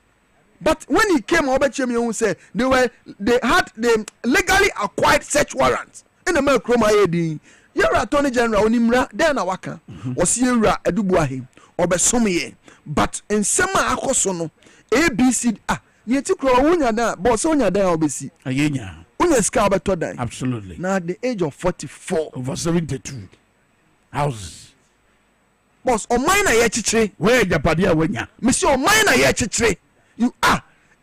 Is the reason why well-meaning Ghanaians, even in MPP, you know, your man fortune more through say, your man ran your day and your juma. But some reference don't make you know. That will make you say, yeah, find your day. Say, when ya Adam Makuma go do some you know, or Japadia would war, I'm an on it. Oh no, link be war. Maybe Yamina Shiano diverted here now. Yamina Shiano maybe I see, but the girl phone say, Oba Suma, and don't take any I say. Oba aya abai obia oba you have to make disclosure of your worth. Emma Ghana ni dia say oba abai mu no 2 years ago say me tie now a few years to come a few months to come now oba hwe ejapade amaya eso obia bobra obia konanim but o hwe abo adwene nti ase so a obesom no so you private person you are good to go but as a public exposed person no the government has every right to call you and question you or question on our so our call you ready boy and you say ebi aye che no state no baby oda na ye aduane a wodi no is it okay your man akonya so on lawyers in casa if they are disputing the fact say that thing in kosodia then they have every right obi o your flight risk no aye jana you should say on kamura on mabio no what I mean saying is that's the person we are talking about exactly the same say you keep no and as he infringing on his right say we are not giving him food, we are not giving him access to the lawyers near there. You can speak about that, but the law permit and allow the state institution no more because every money lost must be retrieved, and it should serve as a question say unya kwanya na beso omanya eso so oman one must solve beso. As I said before you, people have voted for me say me beso oman no and then am John Dramani Mahama or unique president. As he came, look at what he's doing. Look at where they've plunged this country into. My brother, what are you saying? Abaya wabana na do dan kwaku fado MPP aban. You ask yourself say they came to inherit 120 billion debt. Almost fees, almost the cost 700 close to 800 billion debt, Ghana cities debt. You ask yourself, say, then a few mobile. You ask yourself, say, any agenda 111, $400 million. CBC 111 hospitals in Wolfie Power, not even one was operationalized. You can't just build this block and commission as a clinic. It becomes a clinic after being operationalized. What the machine no money at the look at the nature of our roads. Come to on the floor of parliament. You're a governor Abuja. I am minister responsible for roads. The BM Babusa and questions. Adai Obia Kwanye. Inti year of roads 1, 2, 3 no. Ekroma, what happened to that effect? She you no school. What is it? Free SHS. Now the down for the MPP are buying as part of their sona on the floor of parliament, the biggest platform, House of Records. Because you say, 5 million Ghanaians now, what is it? Almost benefiting. Yeah. It turns out to be say 3.5 million. It was I said the difference, no. You shishemwa. What was the money going to? How can somebody sit at what is it? National Service Secretariat? What posture be able to am fee? Chop ya see the rampon. The person is not even receiving the man talking, and somebody will be in the office taking on fight. What is it? 500,000 Ghana cedis every month. Okay. And he says that Abayaba, mema buying shame. Obi the yes more shame. And come on now, one Ghana for you and I'm out for business. We have to communicate. Said your wooding come on. And some now will cano. As a way buanu kumfo he is communicating to the people and the people must know Ghanaians must know into obi and fetch. This is effective communication. That's the reason why I said the Attorney General has the right. And the Ghana for who na kweye den. Ghana for one say anamu ayera mahama etuno. Obi ti baby no ka say witch hunting na yentro. Eno no e dis Ghana san and this Ghana ban say process ni ya start. Into process ni ya start no. Ahun komodian be say na Kwame ti studio abeche no asem be na asi obetumi afa ha news ntino obi aka de ope. But when the reason for your arrest ne ba obi akoma to yem, if that's the case here, let's follow the process here. Attorney General from no, is it a due process or witch hunting? Because if you have to chroma, you are a minister responsible for energy. You are John Jinapo. Nana dan kwa kufuad mu wini power no ni fie I security omo kwa kwa ye de omo pe, but nothing came out. Antika and ma we unique no. And common buyer no, India also come out to communicate to us. These were the reasons we went there. And can common society. So Attorney General is communicating to us. And who say, oh yeah, public servant, oh yeah, minister, you are responsible for the well-being of the people. So day in and day out, you have to communicate to the people to know your dealings. Okay, Fred Forson, a political activist, was sending message. Was it could this approach be handled by the minister responsible for communication? Alternatively, this could be linked to some of our pro-NDC media houses with investigative journalism background to break such stories. I'm afraid some of the same judges who might have profited or have vested interest from these corrupt proceeds will be waiting for the AG in the courtroom. Media Mishroma NDC abino. Oh, can sound say me what radio programs now kasa obia o kwan so che na adwen. The abetina ya adwen kire. But any courts be fear ban. A communication. No, you can make reference to age no. Say age no. I'm getting it. Age no nkomo no ne ebedi no. Sanka communication minister be and now for info no Emma media house. Me say and then say training be also say investigative journalism background. Oko say okwa manana chema me de enti say na na me ma wache asem won so efata chema me na nkasa dey no enti yemu say the arresting of the person why Ghana you share common you enti yemu say okay age revelation aba more can age na approach no wasem but in some na ye why we attacking the messenger but not the message. Are Ghanaians interested in the message? What is the message? That's the angle I see. What is the message? The messages.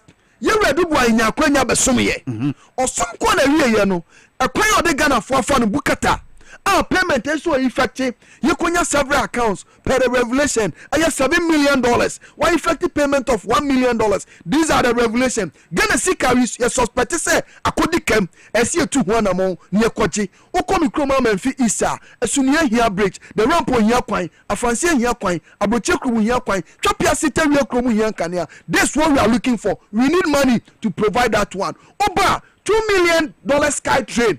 Almost say, bossy, you're about under his office number sky train will chroma sikano akudi entansa $2 million ya nane basi Ghana sikamua ya di go to create about 10 me dey become a constituency am fees e be change the fortunes of the people in the constituency and the and come when na see di nkomo ba mo che boche ene boche di nkomo ene akwa say ene ye mpesi wo no so kan we si yo so akwese ba bi ono na e che ena ye che say ye de boche di nkomo nkomodie mu na ese si wo so kan ho okose ba bi na ye se anomache dua so wa eden a ojebo eden obeba form. That's the conversation na nkomo no say ye ya mayofo abey His Excellency John Dramani Mahama and all catches every minister when you akonya wosom no also the ekosu hwani say ono say encounter na ebu amagana for no enye say the opponent within our party the resetting agenda no ekobo bia enti yenti komo say eh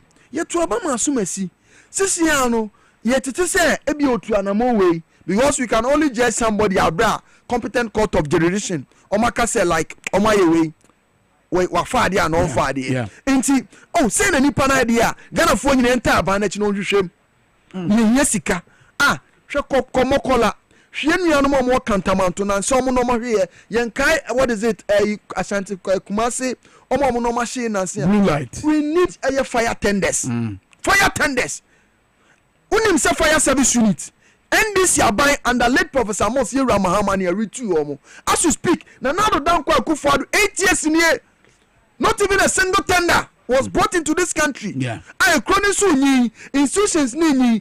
How do we do to what do we do to re-equip them, to them? We need money.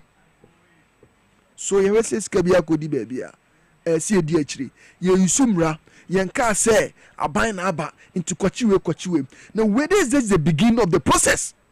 And the reason why Ghanaians voted for us, it is part of the reason. See, I fix the economy. No? Yeah, the leakages in this country.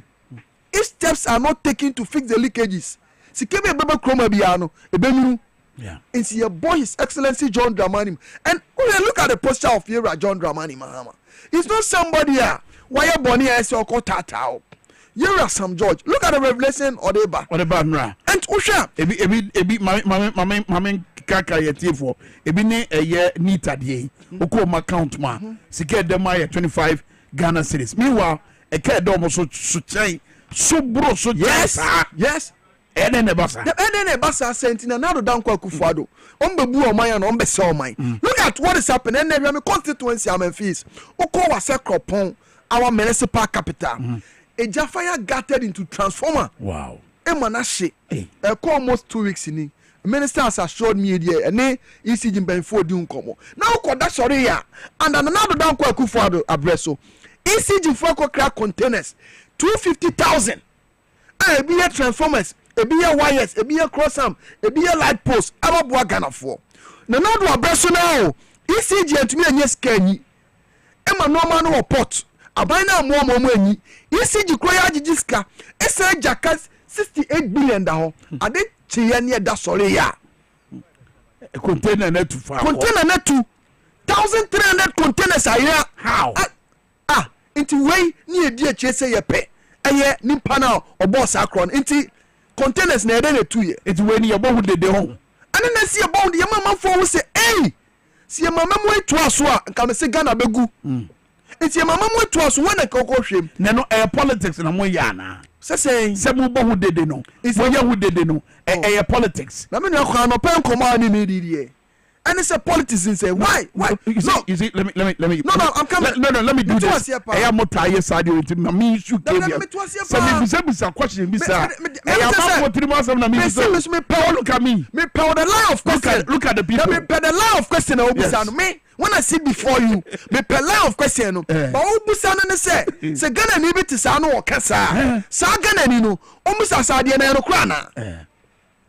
That should be the question I say follow. I am no credit and you need somebody or by account. No, but mon can't say a politics in Tina Moyesana. Oh, no. Moyes, I said about about for Bose. I buy now or Basim Quino. What was that man? The new grass, your man of that should be the question. Into Obusa question, no response me say, I am no crazy containers neither. And to him say, John Jinapo. Fantastic air minister. Once we answer about a become, he constituted what a board. With the security intelligence here, then now by our reporter. So he's going to do the follow up. Or be or getting involved, piano, or produce at the end. Into yes, unam chroma Ghana for any agio. Yeah. And come on, Kono, and my Ghana for hopes. Hey, send a situation, baby, because the containers no 250 no. 250,000 no. See, Nini now about and come a constituency. Power fluctuation. It's almost every country. Because when this government came, no, 8 years Nina, what did he do? Now, my idea. Yebehu. I don't think some Nina Mutayachi and some chop for city out here. Ubusa question no as journalists are you a Jumano. They're gonna forge you only me doing common. And these are the line of questions we should be asking the politicians. Because now you have to Obama, we are responsible to Ghanaians. Into Sebibi and Koya, you have everywhere to access. And nothing else you ever say, Oben Koya, they are not from a good year, how many must say. Yet the Ghana Fosika, yet your cockra light who no maba 250,000 containers. Aya, now we layer, Osabaka say, power and fluctuate. How are you going to fix it? Where are you going to get money to fix it?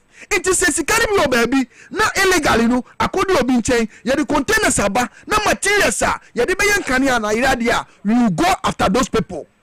And Anuntina Ghana for to Obama, I say, His Excellency John Dramani Mahama, we've known you. You are capable of delivery. your competency, your demeanor, your level of love for this country, no, baby, I do 2024, no, when I see a doba, na MPP former Muamubuno, Ghana for we, no, we come the show, and I resort to 88, no, and we've learnt a lesson from that. His Excellency John Dramani, they won or resume office, and he told all his appointees, and they say, Mo, I'm about to and Mama Mutrimunyamo de. We should learn a lesson from election na etwamuno niema som Ghana for entiano na yegu so ayesom no na me ne enya we chanting anoma si kroma atwam ko anoma asi me I was a former DC 2016 when we lost power me ba yoko be 10 times ono na ya body ana obagide wa ye bagide wa ba ni invite me say maba be som no there was a project I am a father. Honorable Kwesi Paul Fosul, former local government minister. Mikroma Francia, that was a community center. And a special packager on one pair sponsors some buy and on Babaye program projects. No. So when they came, no, they thought say, what is a common fund or fund that was some loan I used to. Come back to me a friend, send me a homeboy, me will fear. What happened? You had the opportunity to save this money. What the state of the project? What happened to the project? What is it? Yoko. I had almost 10 times. Me want to say which hunting. Me want to say what be soon about there. Anytime you be called to come and answer to any question, you should. Because my feel say you go na hear nimpa. Any of your mind na ye die no mo shebre nyina sha unsa. So when they call you to come and account, and then I will chanting. And no na Ghana for any age say His Excellency John Dramani Mahama. And no ma be a to abawie mani twamu na na do address no. Unya bi yente kroma si ya nimpa di ya pam nimpa ya yewe naka say recruitment cost wo kroma. Yes. Before election, it will shock you to know say when you go to immigration I'm recruiting in 2024 no mo nipa 4,000 and Ghana Post and not some Georgia can what way nipa 100 a d because 100 no quite fast form no and so if Ghana crowds after December recruitment especially the security sector what do we do? You advertise it. MOB or no me constituency. Sebu MOB ni bat semeno. Ono so nya kwanya playa. Ayeden now about process no qualify afano. Now you sit in this country. A mine ye nyina dia. Ye dia share people for nsa so mo nsom ye. Promise boss na mo share nu nie. Enu nti na oba kroma ye de.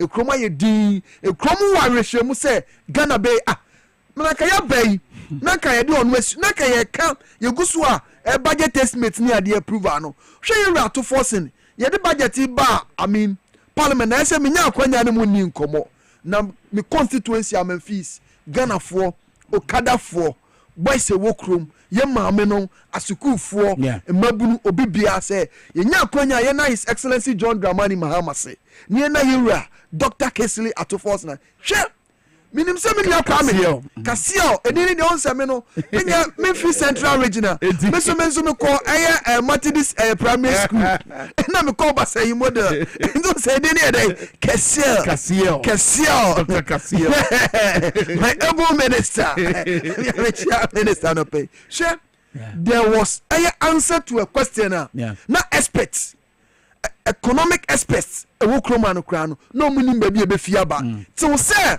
you are to forcing obey them budget no him say answer to the question no which is said Ilevia or see oba beyi betting tax also beyi Ghana's year budget no always it runs under where deficit we need a gap as we've decided to spend 291 billion Ghana cedis no a gap never ban where do you get it meanwhile the tax handle levy betting tax no so no and revenue back into ba be free wa you are what is it? Afenya market general flocker say.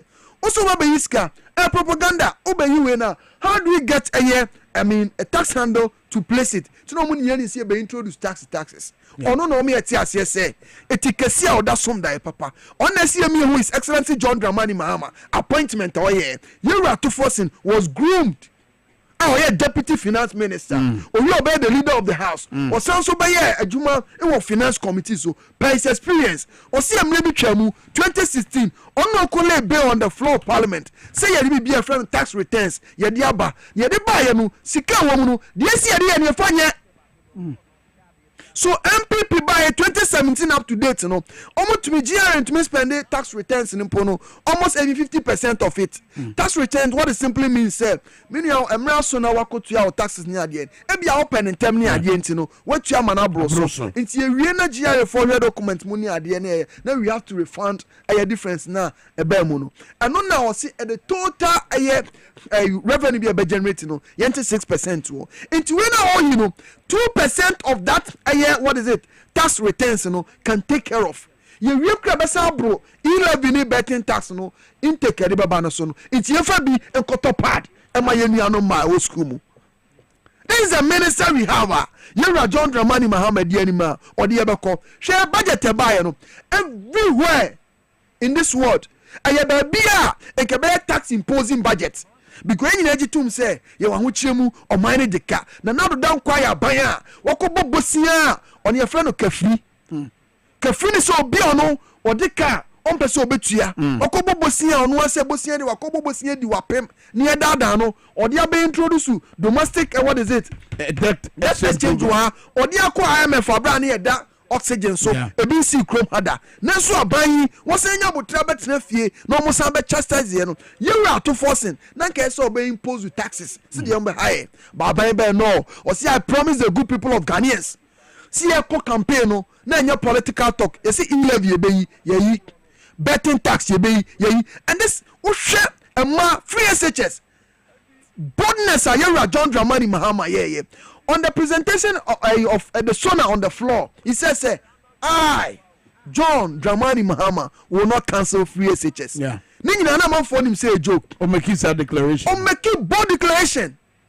He was like, moreover, like a promising or swearing an oath to the whole country. Because Sonano is the biggest platformer. Oh yeah, you have to force him by. Even though we are not having what is a substantive budget or what is it financial package for free SHS or see no get fund mo capeno mo capia na mo scanner a consolidated fund so na mo yide normal no ye capia the next we are going to uncap it and the money should go and support so innovation ya wo kan waseni plus okun amokun atia ketanjane proye o mine sika akodi boto boni mo is that to say sika do bedi mo nsa munim kwan betima fa so e dia boa ma o mine to mbon I mean your budget na o suggest say budget here buy o share budget are you to force the buy and I make us say my cause as you speak what the Ghana for ref be amanya dream eje to turn so we need fire tenders so we have to support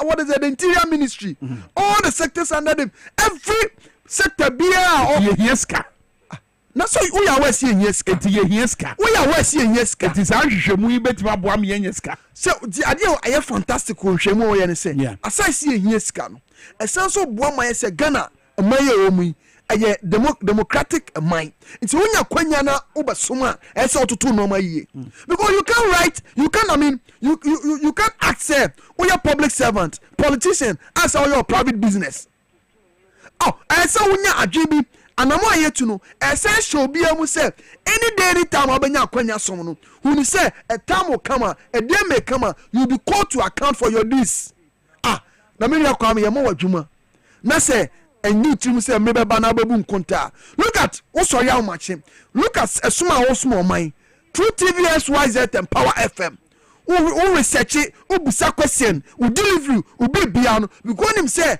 a time baba can say, "Many are coming to your way. One legacy are you leaving behind?" And come on, and I say Ghana for this say, "Boy say, Ubaye or my Japadia." Na say busunya krano. Ye be wa busunya penyina. Afie ni kwa wie ya. Ye from obu nkonta ma busunya no. Se obato ka obato ajapadia abusuya ajapadia nse na wodi aye nti amene so na se obu nkonta na se anso abusuya nani no mo se bibi afa nchen ya se abusuya pan no ye bocho bo yi usi nchen and your governance system no if traditional way na eba and that's exactly what is happening. But are you not afraid say wabra mu ye we nyina akoma pa ne adwempa na modi yo unsuro say wabra mu ye we nyina no wabra mu raise Ghana for expectations omu hope. Wouldn't you have dashed those expectations and hope? Oh no, the reason yes starting here no, and I can use Rambo style.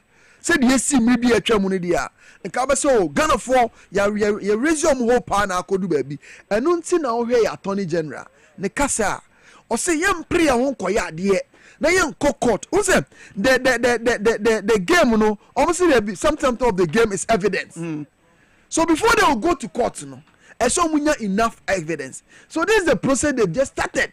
It's a process. And he has started. It is almost court now. You don't call court and just call or say almost say Udi can court and just where the beam.